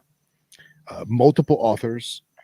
It is edition Chimera. It is a white cover, but much like the snakes of Zimbabwe and Botswana, it is not a boring white cover. It has got tons of cool information. Now, for those who are not geography buffs, the Western Sahara is not an actual country. It is a disputed region of the western portion of the Sahara Desert in between the countries of Mauritania and Morocco. And the border on the Mauritanian side is pretty well defined, but there is border disputes as to who owns what land between Morocco and Western Sahara. I don't quite remember who actually governs it. It may have its own form of government right now, but it is very sketchy to travel there and to herp there. Can you hear that motorcycle in the background? Barely. Okay, good. But it's got everything. It's not a big book. It's very thin, but it is a book. And it, in classic edition Chimera, it covers everything. So toad species, their tadpoles, and how they're keeping in rain, like estuary pools, different turtle species. Like, who'd have thought there were turtles in the Sahara Desert? Like, crazy. As well as some gecko species, Tarantola that I didn't know existed. Look at that. Oh, let me get the frame right. Mm-hmm. Look at that thing, dude. African geckos that give knobtails runs for their money. Chameleon species, Euromastic species, and of course the snakes, which I'm trying to get to in the back. Hold on. Scutophus moliensis. How awesome is that snake? Oh yeah. Was that related to like false cobras? Yeah, I'm pretty sure it. I don't remember how old this is, but they either lumped it or they split it. Hold on, let me get the publication date. 2004. So I'm pretty sure it got lumped. But yeah, just absolutely incredible from an area that nobody ever gets to go to. I mean, it still calls Legionis, the Moroccan black cobra. I mean, look at that. Look at that animal. Oh, yeah. Yeah. So a very, very cool book. A quick read simply because it's not that long, but the information in it, it's just fantastic. I mean, Cerastes vipera is a Saharan sand viper with blue. Look at the blue. Mm-hmm. Absolutely awesome. So all the authors, I'll try and not butcher their names, but Felipe Gens, Michael Gens. I gotta pee real quick. Okay. Jim Pether and Jose Antonio Mateo. The present book, with its maps, its beautifully illustrated species accounts, and its identification key, but also with its concern for species conservation, will certainly form the basis for any further progress in herpetocultural exploration of the Western Sahara, but is relative also for neighboring areas in southern Morocco, northern Mauritania, and western Algeria. Therefore, authors and publishers are to be congratulated for this book. Again, a very small book, but for a white cover, it has lots of good information. It will not bore you. It gives you what you want and how you want it. Tomopetrona cryptosis. How cute is that frog? Look at that frog. That thing's adorable. But yeah, I love African species. I love desert species, and this book is just one more for the collection. There is a book that came out around the same time, and it is Dangerous Snakes of the Middle East. If anyone comes across that book, let me know. I've been looking for it. They've gone up in price astronomically, so if I can find one, even if it's secondhand, I'm probably consider it. Harry asked what that toad was that you showed initially. The red toad? Let me see. Hold on.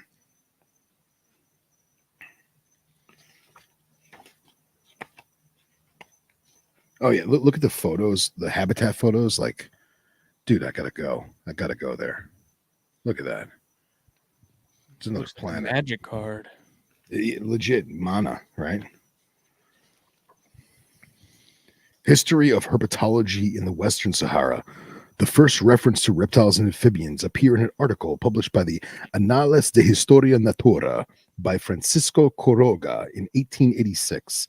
In this work, the author recounts incidents suffered with Captain Julio Cervera and the diplomat Filippo Rizzio on a trip of apparent naturalistic character carried out to the Rio de Oro, the Tristis and Andar et Tamar, but which had the real objective to begin negotiations with the Sheikh Ahmad ben Mahamal Ul El Adid for the incorporation of the territory into the Spanish crown. Like, that's awesome. Yeah, just History, 4 dudes running out into the desert. Yeah, man, for sure. I'm trying to find the toad that Harry saw. I don't remember which page. I think it was the one with the tadpoles, right, Harry? It was red.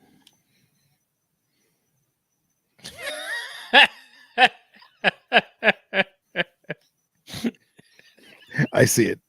Yes, I am a nerd. Nerd. Fucking nerd. Dude, now I'm gonna That's what I call the neighborhood kids. I'm gonna flip through every single page to try and find this one tadpole picture because Harry's a pain in my ass.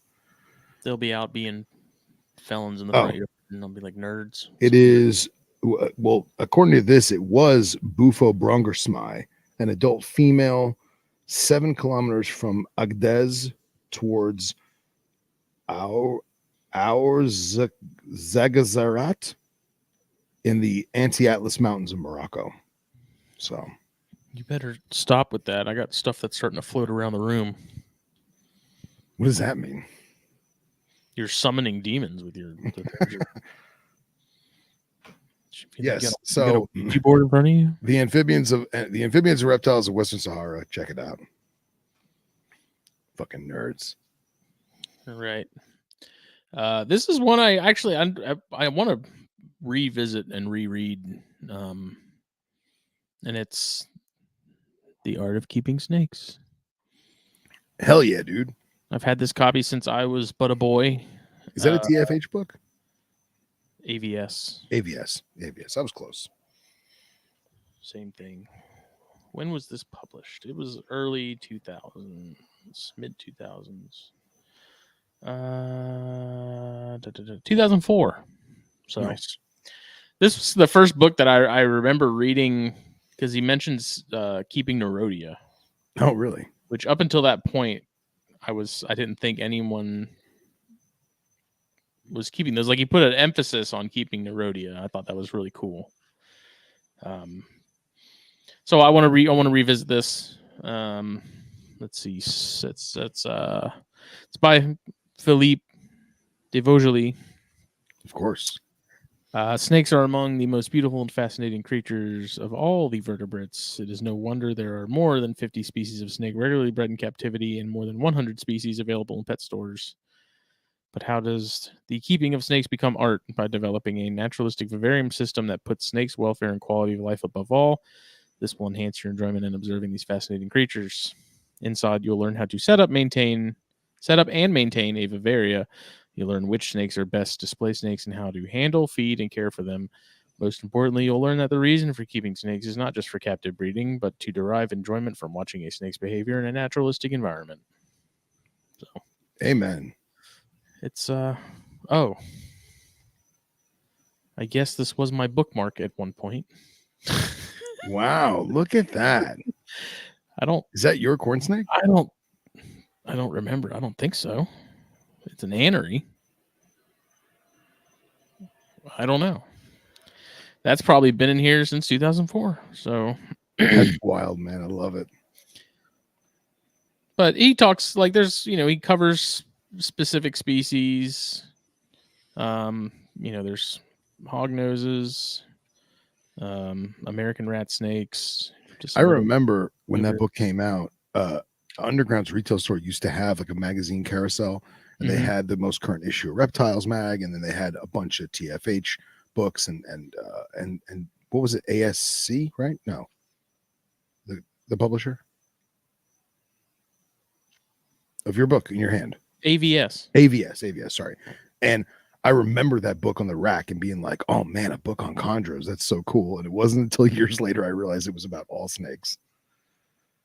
Yeah, but I mean, there's like part 2 of the book is the best display snakes, and then it breaks it down. You know, it's got chondros and carpet pythons sort of at the forefront. But yeah, I want to reread it, man. Hell yeah.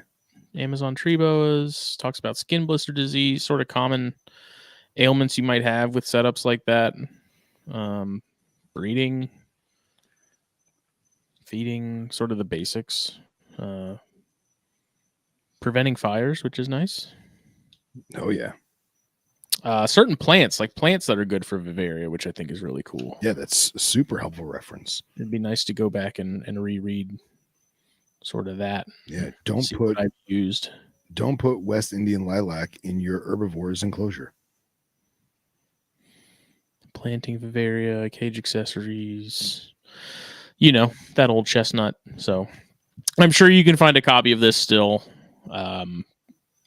There may have even been a version, like an updated edition, a revised edition or something published after this.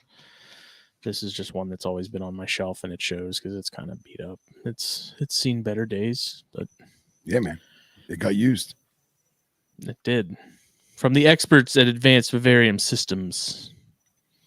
Creating naturalistic Vivaria landscaping chooses a snake using bioactive substrates. The book that started everything about hating racks. Purple Church, thank you. The one that started it. And you didn't have any more, right? I do. I have a couple upstairs, but I didn't bring them down. I didn't know how many we were going to do. So, well, my last one, yeah, let's hear it. Is a new one. I mentioned it not that long ago. Snakes, Biology, Diversity, and Behavior. It's by David Gower, Katie Garrett, and Simon Maddock. David Gower is a merit researcher at the Natural History Museum in London, whose expertise lies in Sicilians, Triassic Archosaurian reptiles, as well as snakes. And then Katie Garrett, long interested in amphibians and reptiles and conservation biology. She's a British filmmaker and science communicator based in Virginia. Simon Maddock is a herpetologist with the Scientific Associate of Natural History Museum and a lecturer in ecology and evolution at Newcastle University in the UK. Snakes is a comprehensive introduction to the biology and natural history of the ecologically diverse and important group of animals, from garter snakes and vipers to boas and pythons. Authors David Gower, Katie Garrett, and Simon Maddock showcase the variety and complexity of a group that includes more than 4,000 living species. Snakes inhabit almost every part of the globe. While some live only in the water, others are found primarily in treetops of rainforests or underground in deserts. This book reveals the myriad ways snakes have adapted to such diverse habitats and the workings of their unique behavior, how they are able to move so gracefully without limbs, swallow meals several times the size of their head, and survive without eating for months. Along the way, readers will also learn about the latest research on new species, taxonomic changes, and conservation status. With stunning color illustrations throughout, Snakes is an indispensable guide to these fascinating and awe-inspiring creatures. Awesome. And this was literally published 2023. So, brand new. Good stuff, man. Good stuff. But it seems to be fairly standard for, the evolution of snakes. Looks like the first part is structure and lifestyle, so it goes over taxonomy, classification, the origins and fossil record of snakes, anatomy, senses, temperature regulation, feeding and diet, venom, reproduction, predator evasion and defense. The second section is the evolutionary tree and classification of snakes, and then the third section is snake diversity, and it goes over the, all the different families, so like boids and pythons. Nice. File snakes, dwarf boas, blind snakes, slug eaters, vipers, mud snakes, cobras, colubrids, all that. So very cool.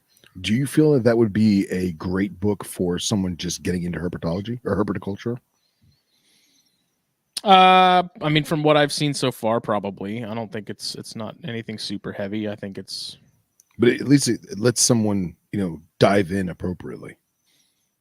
yeah. In terms of like people sort of learning the families, and it shows the anatomy of like skeletal anatomy, internal anatomy. It's overall, it seems pretty well rounded. For someone who's sort of privy to a lot of this stuff already and sort of is familiar with a lot of it, it's, again, just a good, probably a reference book. It's nothing too huge either. It's, it's, how many pages? 200-ish, just under. Cool, man. So is that something people can pick up on Amazon? It's on Amazon. It's also on Hamilton Books. It wasn't crazy expensive, and I thought it was an older book just because the picture on the front looks like an older, sort of like faded out, Trimeresurus picture, or Crespitus cephalus, or whatever they're called. It's now. Okay. You can say Trimeresurus. So I thought it was an older book because I also saw it on Hamilton. So I was like, it must be an older book. Yeah. It's not. It's like brand new. So. Oh, excellent. It's some. I don't know when I'm going to get into this one. I will at some point. But yeah. Has a little section on invasive species, mole snakes, mock vipers, Madagascan elapoids. Just interesting. Very cool. So, very cool. Are there any books or things that there aren't books of currently that you hope someone will put one out on? Like, what books do you think we need in terms of things covered? So I've been on a toad kick, and I feel like there is several amphibian-based books. There's also several books, much like the ones I just showed, that are, X, Y, and Z of X, Y, and Z area. But there's no real book that I could find to cater towards herpetoculture in general, in terms of toad captive husbandry, propagation, that kind of stuff, whether it be species specific or genus specific or even clade specific. Maybe I just missed it. Maybe I'm not looking in the right areas, but I feel like there should be more of that.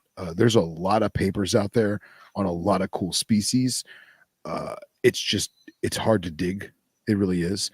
I also feel like there could be more books on terrapin style turtles, not necessarily purely aquatic, but some of the brackish stuff, maybe even some of the Australian stuff.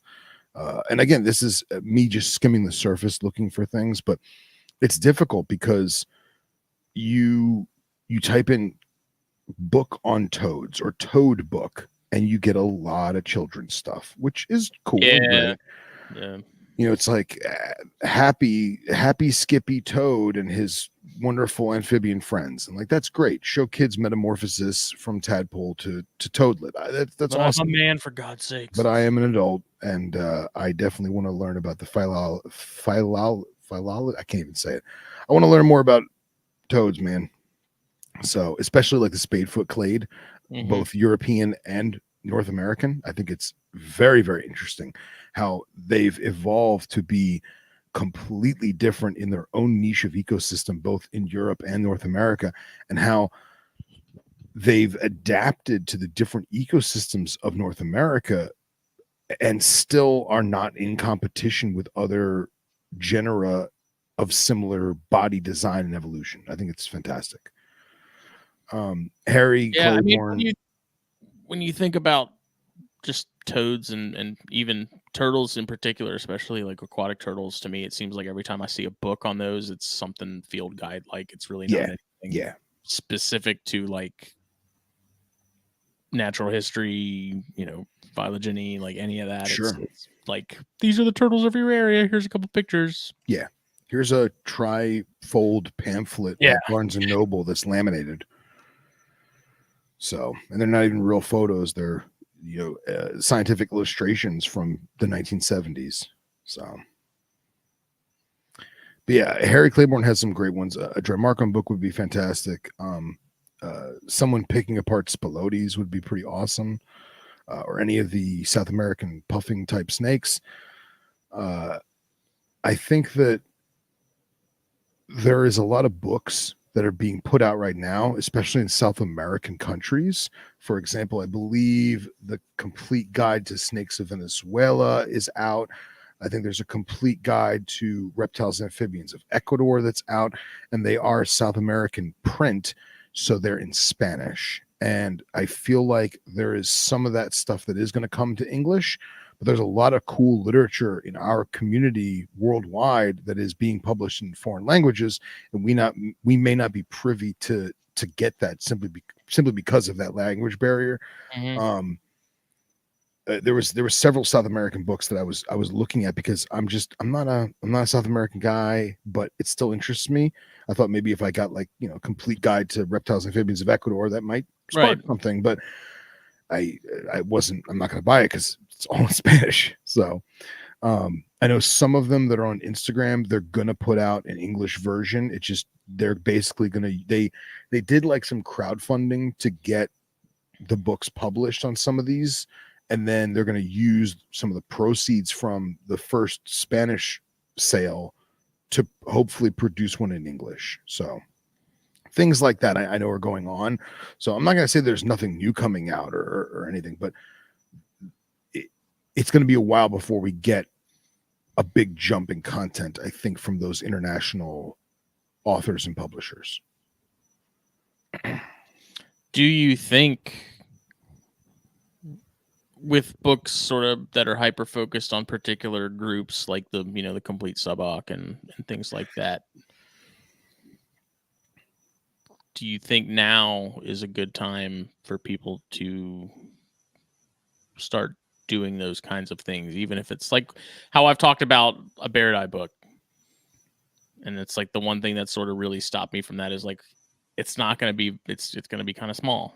Like, it's not going to be anything crazy, but like, do you think there's still value? Like, so like, Timbers versus cane breaks, like Billy Jenkins said, like, I feel like you could reasonably write a decent book about, the natural history of both, and then sort of compare and contrast and show range maps, of how things shift and that kind of thing. Like, I'd buy that. Absolutely. It's like, I feel like people might be under the impression that you have to be a doctor or have a PhD or anything like that to be able to put out a book like that. And, self-publishing is a thing now. So, you don't necessarily have to have the backing of a major publisher or anything. Right. That is kind of the great thing about the internet is you can everything's DIY if you want it to be. So. Oh yeah. And that Dusky Pygmy book is in my cart right now. I haven't gotten it, but I want it. So that Dusky Pygmy book, the Dusky Pygmy rattlesnake, the diminutive giant, is one of the best herp books produced, in my opinion. It is very small. It is very inexpensive. It is a quick read, but the amount of stuff they shove in there, and it's a great quick read. I mean, you could read the whole thing in a night, and even if you're not a reader, I think it's like $12 on Amazon. It's super cheap, but people don't realize all crotalids, all rattlesnake species in North America is believed to have evolved from the dusky. That's amazing. So it goes into little factoids like that, as well as some captive care and some field stuff. But it doesn't matter how big the book is. I feel like someone like yourself, Smithy, who is so passionate about Baird's rat snakes, I think it'd be great if you wrote a book, excuse me, on Baird's rat snakes specifically. I feel like there are certain people in our community, certain people who are just passionate and they have a love of a particular species or a particular genera, and they should write that book. They should. I feel like there are also people out there who think they should write that book and probably shouldn't. But I also don't want people to think, oh, to be somebody, I have to write a book, or no one's going to do it, so I might as well do it. Or I want the people to write the book, much like Dr. Loafman did with his Dipsadded book, and as well as the Hognose book that's to come, the man is extremely passionate about it. You know what I mean? Dr. Julander wrote the complete carpet python because he's incredibly passionate about it. You see what I'm saying? And yeah, he made some money, but nobody really writes these books for the money. They write it because they are absolutely enamored and passionful about these species, and they want to bring that knowledge base to other like-minded individuals. And I feel like that's the cause right there. I also feel like there are a lot of people that think it is trendy to write a book right now, and that they see other people in our community who have written books and they think, well, I'm going to do that. And I'm going to get on that too. And it's a lot harder than people think. And I'm not trying to discourage anyone. If you want to do it, do it. May it be the best piece of literature that you've ever written and everyone love it and it be successful and wonderful. I wish nothing but the best. I just don't want people to think they need to write a book. You know, I don't want people to feel like, oh, I have to write a book. If you want to write that book, then write it and do it and be great. Well, like, I mean, the Dry Markon one is a good example. You know, like, Yeah. There's nothing out there that is specific to that genus. And, you know, I think there's more than enough people that would be qualified to contribute to that. And even if it was multiple people that made it happen, you know, I think it'd be good to, as a hobby and, you know, quote unquote industry or community, for more of those people that are specialized into those specific groups or species in particular. Like, yeah, it may not be a massive book or anything like that, but you know, how many books do we both have that are, you know, 20 years old and we still have them and we're still interested in read? Like, these, you know, these last forever. You know, internet pages and stuff come and go and aren't always there. So yeah, agreed. I'm gonna let everyone in on a big secret. Back in when did you and I start hanging out? Was it 2018, 2017? Earlier? 2017, 2018, maybe. Yeah. Well, right around the time that you and I started hanging out, I started writing a knobtail book. I remember that. Yeah. And I got about almost 2/3, maybe 50% done. And I had everything lined up and graphed out and paragraphs written. I started to get photos from friends, and I actually booked myself for 2020 to go to Australia for a month and tour the entire continent to photograph every single species of knobtail in the wild. And my one good friend who's a photographer, he was going to come with me. We were going to meet up with my buddy Elliot Budd over in Queensland. And we compiled GPS coordinates from friends of every single knobtail species. And the goal was to basically get, at the time, I think there was 14 at the time. It was before Asper got split. And we were going to do it. And it was like, look, as much as we want to see snakes and lizards and bugs and natural landscapes and scenery, we're going to go looking for the geckos, and everything else that's a bycatch, rock and roll. You know what I mean? And that was the goal, to basically have the book be full of original photos.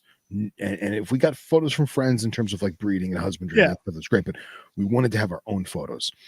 And then COVID hit, and the whole thing got ruined, and our lives shifted, and lockdowns, and everything got put on hiatus. And then you and I took a trip to West Texas, and I got to meet one of my internet idols, Mr.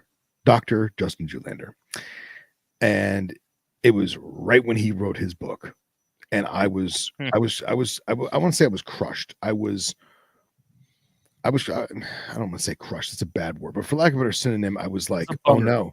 I was like, what do I do? Like the dude, the Aussie dude wrote the book on, like, how am I supposed to compete with that? You know? And now I'm literally sharing a hotel room with the man. And we were hanging out one night, and you were there, and we were talking, and I was like, look, man, I don't know. I was going to bring it up to you. I don't know, my dreams. But I have a book. I have a 50, 60% of a book written, what would you do? What should I do? And his words were, finish it, do it. He's like, use my book's information to augment yours, and make it even more, and then we'll just keep on doing it. And it was so motivating to me, and just not the I don't know what response I was expecting, you know what I mean? But he was so awesome and motivational and inspirational that I can't thank him enough. Dr. Juliander, if you're listening to this, Dr. J, you're awesome. But I wound up not picking the book back up simply because of life and work and time. And when I had time to start writing again, I realized that it wasn't the right time in my life personally. So I still have all my writing. I still have everything. And maybe in a year or two, when things are a little different, I'll get back into it. But he was right. Just keep on doing it. And if you're passionate about it, write it and use all of your resources. And who says that there's only one book on one species? You know what I mean? Write it, do it, love it, share it. Well, even then, over time, especially if it's something you're taking your time doing, yeah, you look at the Complete Chondro versus the Juliander Phillip book. It's like, I don't tell people pick one or the other. I tell them get both, because it's like, yes, the Complete Chondro is fairly dated in terms of what people do now in keeping and stuff, but there's still plenty of good information and good insight into certain things as far as keeping them. And that natural history book, while it's probably half the size, is still like a great complement to that other book, and vice versa. They're, to me, that's like the best of both worlds. Like, you get Maxwell, who was a big part in the designer chondros and what we have now, but then you have now the natural history, and here's how they're really living. Take the best of both and put them together and go from there. Yeah, agreed. And it's because of Dr. Juliander's inspiration and motivation that I've started other projects and other pieces of literature for the future. And who's to say he's not going to come out with a volume 2 of Knobtails? Who's to say that I'm not going to finish mine? And we'll both have them out. And the more the merrier. You know what I mean? So I think people that want to write a book, do it. Just do it. If it comes out not the way you thought, oh well, at least you did it. And I mean, that's when people say the biggest regret in life is not trying. And you miss 100% of the shots you don't take. That's it. And I will definitely revisit that Knobtail book, but I have other projects in the woodworks that I'm more passionate about right now. And we'll see what the future holds. But I think you should definitely write a Baird's book. I think you should. The perfectionist's output is 0, says Harry, which is very true. That's very true. Very true. Was it Hemingway said, never let an author read your book because, how did he phrase it?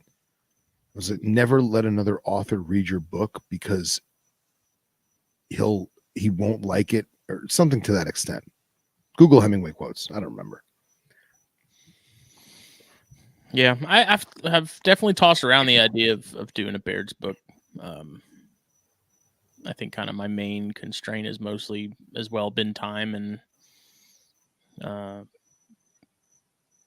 it's just so bizarre because it's like, if I don't put myself on some sort of deadline or timeline, it won't get done. But if I put myself on some sort of timeline or deadline, I feel pressure to get it done quickly. Yeah, and then it's not necessarily how you wanted it. I can't find that middle ground. One of the hardest parts for me with the Gecko book was going down the scientific paper rabbit hole. And I don't mean legitimately going down the rabbit hole of, okay, I'm focusing on Nephris asper, the prickly knobtail, right? This is before they split it, right?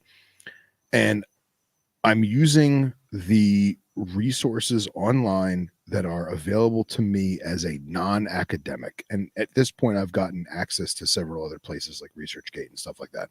But I am not enrolled in a higher education. I am not employed in science. I am not employed in higher education. So therefore my access to this knowledge is very, very limited. And I would find a paper from Albert Gunther circa 1876. And I would start deep diving old taxonomy to find the link to other species and who was on that ship that brought those specimens. And let me get the history of that ship. Okay. And that ship was captained by Captain Smitty, and Captain Smitty also captained the boat, blah, blah, blah. And then did blah, blah, blah go to Solomon Islands? And then I'm like, why am I reading about blah, blah, blah ship in Solomon Islands? I'm supposed to be reading about knobtail geckos. And that was a major departure for me. And now I'm very selective as to what papers I'm reading. And I'll read the abstract, and maybe I'll read a couple paragraphs, and then I'll just scroll through them to see if there's graphs or there's sections that I want to highlight and use. And then I just start saving them in Google Docs and just saving them. And I'm just right now I'm in a phase in some of my literature that I'm just stockpiling reference so that once I have enough, in my opinion, then I can start rewriting and snipping and using the information that I've gathered to really put it to paper. Yeah. I mean, honestly, my biggest concerns is getting the referencing right. Which I know that's not anything too difficult to navigate. It's just been such a long time since I did any of that, writing wise. But that's irrelevant. You can do that afterward, Yeah, but then there's also, if I go and talk to guys like Trumbauer or Troy Hibbets or some of those guys that have probably put their eyes on more bears than I'll probably ever do myself. Right. Information that I get from them, phrasing that in a way to where I'm not just verbatim writing down what they tell me. But that's knowledge gathering, man. There's just some small, like, not technological, but technical parts about it that have kind of dissuaded me a little bit from doing it out of fear of not doing it correctly. And but that's the whole, that you write and you write and you write, and as you write, you reference, and then once you're done, you have your reference numbers, you have the papers and books and journals that you've referenced all written down, your fake slapped together bibliography, right? And then once you have it written, then you can piece everything together and go back and make credits and citations and what have you. So that was my biggest thing, is like, okay, I'm inserting this factoid here. Well, where did I get that factoid? Oh, I got it from paper number 143. So I would just write down, in the margin on the computer, 143. And I know that's what I'm referencing, and so on and so forth. And dude, what's Harry? Right, drunk, edits over. Nice. Thanks, Harry. Yeah.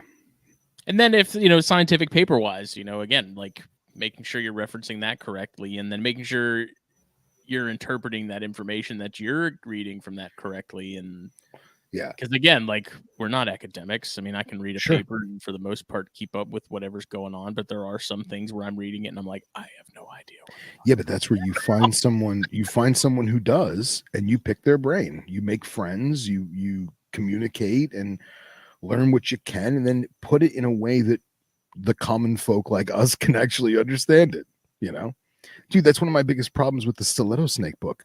Dude, that stiletto snake book is so freaking cool, but there is so much stuff I just don't understand. And now I'm literally Googling the crap out of some of these terms and some of these tests. And but I like that stuff because it A, it's challenging, but B, it's also, you get, by looking into it more and trying to learn what you need to sort of keep up with what they're talking about. Like, you are learning a lot in that process itself.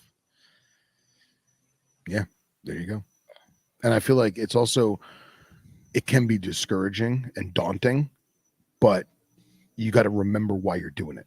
You got to remember why and how you're doing it, and make it work to your advantage. Make it work how you work. If you're a a visual learner, then go about it that way. If you're an auditory learner, then dude, I have taken papers. I'm not an auditory learner, I'm a visual learner, but I've taken papers that didn't quite read right to me.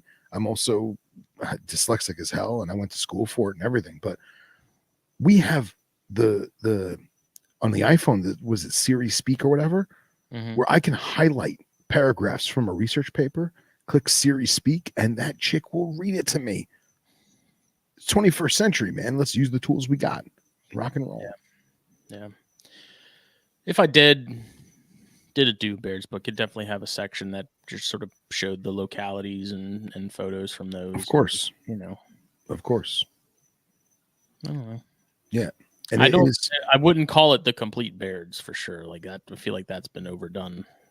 Yeah, you write it however you want to write it, and that's the other thing too is I've gotten stuck on, even when we were writing magazine articles for our magazine, I would get stuck on the name of the article before I even had the first paragraph finished, and I'm thinking to myself, who gives a crap what the name is? Write the article and then come up with the name. Things like that. What photos am I going to use? Well, you can't put photos in a book if you didn't write the book first. So as you're writing the book and you're talking about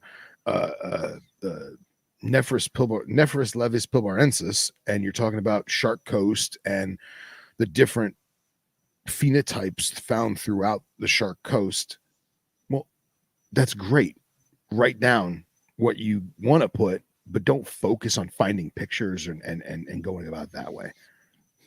Metal Snakes, a Baird's Rat Snake Compendium by Smitty. Nice.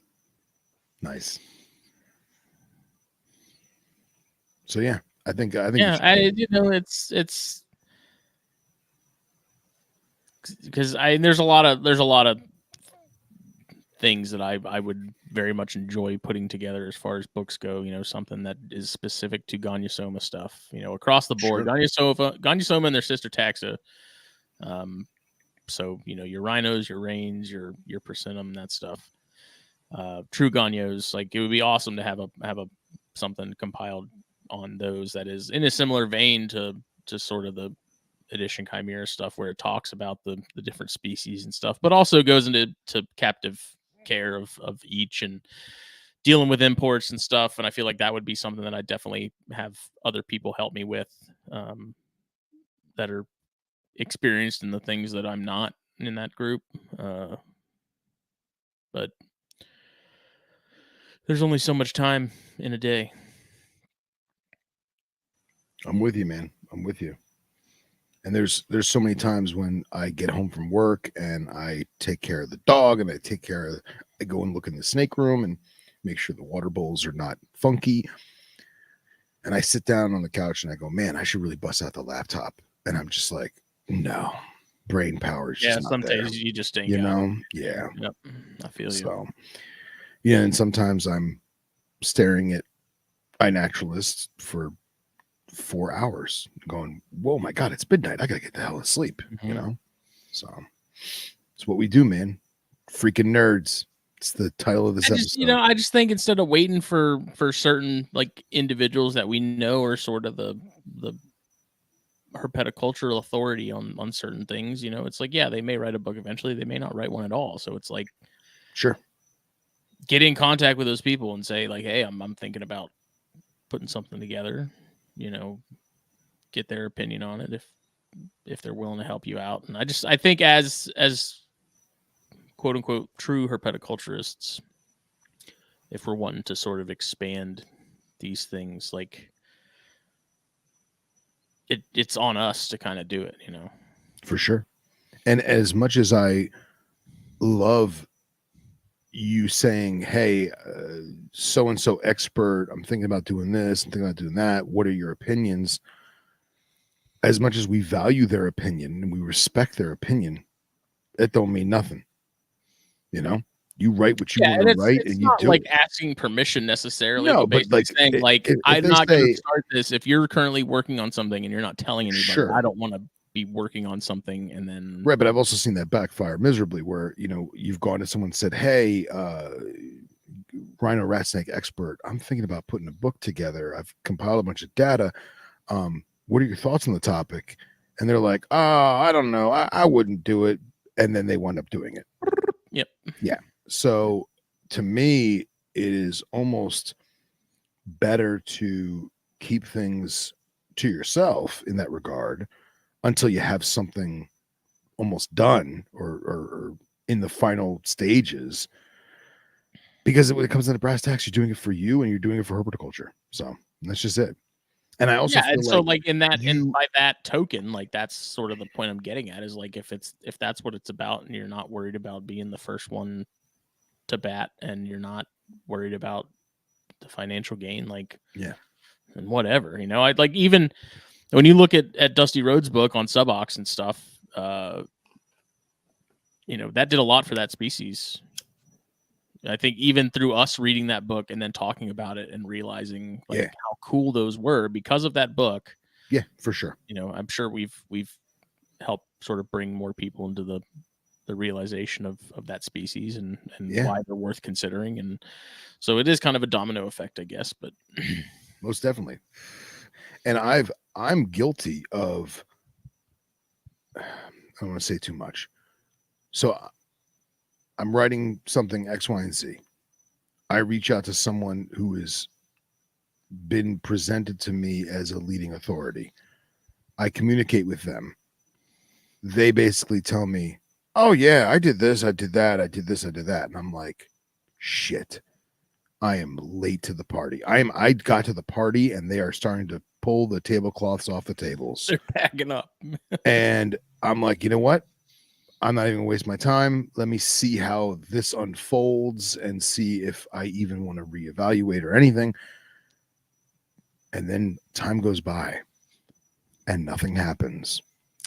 And that individual is out of herpetoculture. So were they full of crap? Did they really finish something and then never publish it? Was it a sham? Was it talking up a big game? Was it delusions of grandeur? I have no idea. But I am never going to let that stop me in the future. I'm going to write and I'm going to do what I want to write and what I want to do for me and for hopefully for herpetoculture. I don't want to sound conceited or like I'm something special, but I'd like to hope that that what I write or what I construct or what I produce is going to have some kind of effect to someone, even if it's just Harry. Yeah. Yeah, and the other thing that sort of has also concerned me as far as putting something together too is like figuring out the actual, and again, it's a technical hurdle at best, and it's just like with the magazine, the margins and layout and making sure that everything you're putting together is right. I don't know how it's actually done on like but it's irrelevant. Book. It's all irrelevant until you're done writing. Finish writing, write the book. You know what I mean? I don't want to go through the things of writing a book and then realizing that the way I did it and formatted it was completely wrong and not usable in the sense of like, look, I got books on my shelf that are just paper glued together with no cover, no like hard cover or like no different thickness of cover on the paper cover. Just it's just there, and it cost me $5 and it still has all the information. You see what I'm saying? Yeah. So you write the book and then figure out the rest. The production of it is irrelevant until you have something written, in my opinion. Yeah, but you know how I am, dude. If I'm going to do something, I'm going 100%. No one's telling you you're not. I'm just saying I would not even think about who's going to produce it or what the cover photo is or how big is the actual frame of the book. Am I going to do 8x10 or am I going to do a coffee table book or am I going to do a pamphlet? I'm not thinking about any of that. I just want to get the information compiled, written, and then start the framework. So I like to think about that kind of stuff, just as like a motivator of like sort of getting myself excited about doing it. Just imagine the finished product and you have a very specific sort of vision in your head as far as what you want it to look like and want it to be. And like, sure. Cause I don't know about you, but as far as anything design wise, even with the magazine, I very quickly know in my head how I want things to be laid out and how I want them to look. Sure. Like Sure. I'm very cognizant of the fact that I am good at being able to picture something, even in photography. Yeah. Knowing exactly how I want the shot to be and being able to make that happen. I've been fortunate that's always Yeah. come pretty easy And to me. I would agree with you 1,000%. But I'll also say, if you didn't know how long the article was, or you didn't know what the article was about, or how you wanted to how the article reads, or what the topic is per se, then you got nothing to frame. You know what I mean? It sort of works out like a, in my head, I see sort of a basic skeletal structure of how I think, like the route I think I want to go. Sure. And then sort of as it's put together, you realize, okay, well, I have a half a page of blank space to work with, if we're talking about the magazine in particular. It's like, okay, then I need, maybe I put one nice panoramic type shot on the bottom to fill up space, and then one of those little subquote deals there, and like I like having an idea of again, it's like a motivator for me, like Sure. seeing, like, this is And I also feel like I have the grand vision. You also are very keen on doing it. You know what I mean? To Mhm. me, if I wrote a book, I would write me personally, I would write the book, have an idea of how I want to lay it out, but I'm also probably going to seek a professional, me personally, and be like, look, how would you do this? How are you? Even if I have to pay them to do it, right? They're a professional. That's what they do. And they are clearly successful because they're a professional at it, and kind of go from there. But again, to me, you gotta have content first before you do any of that. Yeah, I mean, I'm absolutely not going to go and make a cover and things like that before I have anything Yeah. put together, but I'll at least have an idea of, okay, if I'm gonna, like, I'll usually have an idea of what I want to be on the cover. I'll usually have an idea of sort of the font style I want to use, how I'm gonna lay it out. Like, it's stuff I put thought into before. Sure. I thought about the color of the paper. I'm that guy too. I just don't talk about it. I will say this though. Going back to the Baird book, it is such a small community, and it is such a niche species that if there is anyone thinking about doing it, they would either probably not, because they're going to assume you are, or they're going to want to collaborate with you. And I feel like you should just do it. It'll sell 10 copies. It'll be great. That's it. Doesn't matter if you sell one copy. It's the fact that you did it. Yeah, and I started working on a Reptiles as a Business book, and I got a handful of pages into that, and my plan for that was to not even bother doing hard copies, but just have it be an ebook, which Sure. I'm not crazy about. I'm weird. I like tangible books. I don't like ebooks. Yeah. I've tried reading books on my phone, and it's a pain. Yeah. And then, like, either making it free or making it like $10. Sure. Something crazy. Again, it's just like the magazine, man. It's just about moving the goalpost forward. Yeah. Getting that ball into the end zone, but the end zone doesn't exist. It's good. Ray Finkel. Laces out, Dan. Laces out. Is there anything else? Nah, man. We covered a lot of cool stuff tonight. The Darth Elapis School for Kids Who Can't Read Good. I know, dude. I really wanted to wear my hoodie tonight and like have the hood, but I'm sweating out here. So yeah, fuck that. I'm in basketball shorts and a t-shirt. Ugh. It's cooling off a little bit. But speaking of end zone, you Florida folk, how about those Buccaneers? I'm going to talk about Florida teams right now. Who's going to the Super Bowl? I don't even pay attention to I barely pay attention to college ball, but I don't even know what's going on with pro ball. Yay, sports. All I know is Taylor Swift is on the Kentucky Chiefs, whatever team that is. Kansas City. Yeah, I was watching a thing on, my dad had the game on, and she was at the game, and we were BSing about, like, I would never want that much exposure in my life. Think about this. She can never pick her nose. She can never make a funny face and sneeze. She can never like lean to the side to squeeze out a fart. Like, it's just not going to happen. She's constantly under the microscope to the point where now, because they have all the lip readers in the pro sports arenas, she has to cover her mouth to say something to like her mom sitting next to her, because they're trying to figure out what her lips are saying as they're reading her with binoculars. Like, who wants that exposure, man? I feel bad for the girl. It's strange. Yeah. If I was the rest of the Chiefs, I'd be pretty pissed that the only reason they've got a bunch of fans all of a sudden is because of Taylor Swift. Because the moment she's gone, they're gone too. Probably. The Swifties rolling packs, buddy. Yeah. Oh, man. All right. On that note. Hard to hate Mayfield when you're white trash. What? Jesus. On that note, Snake and Stogies, episode 191.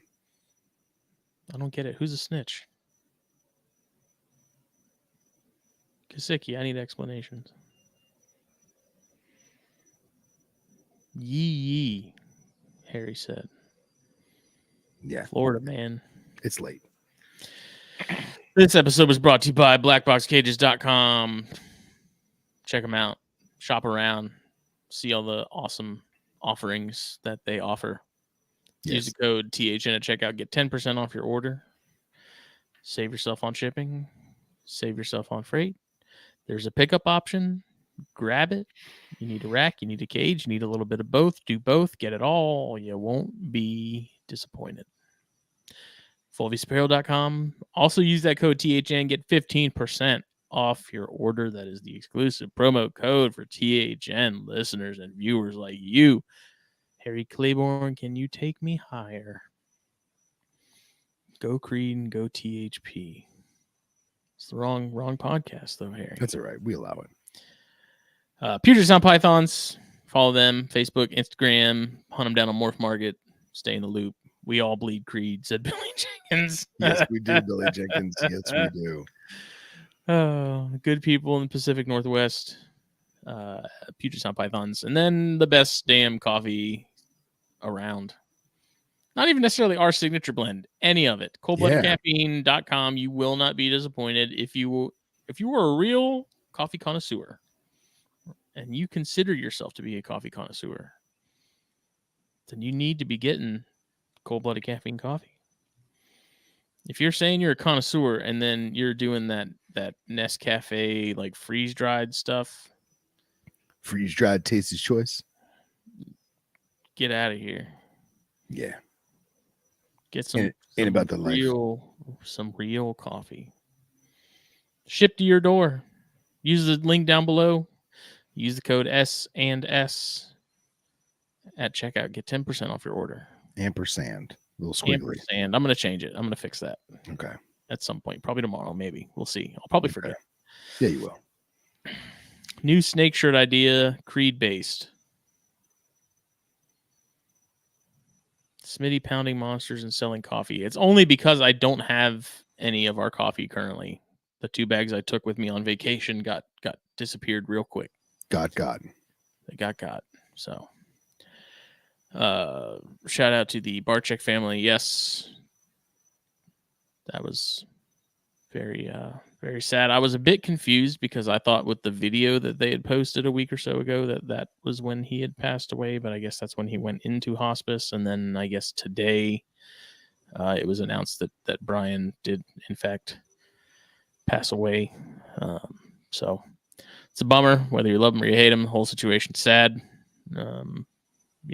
Objectively, it's hard to say that he didn't have some effect on the industry and how many people are in it as a result. So yeah, it's a bummer, but we'll be back for THP on Thursday. I don't think there's anything going on that I'm aware of, but other than that, Thank you all. Thank you. Bye.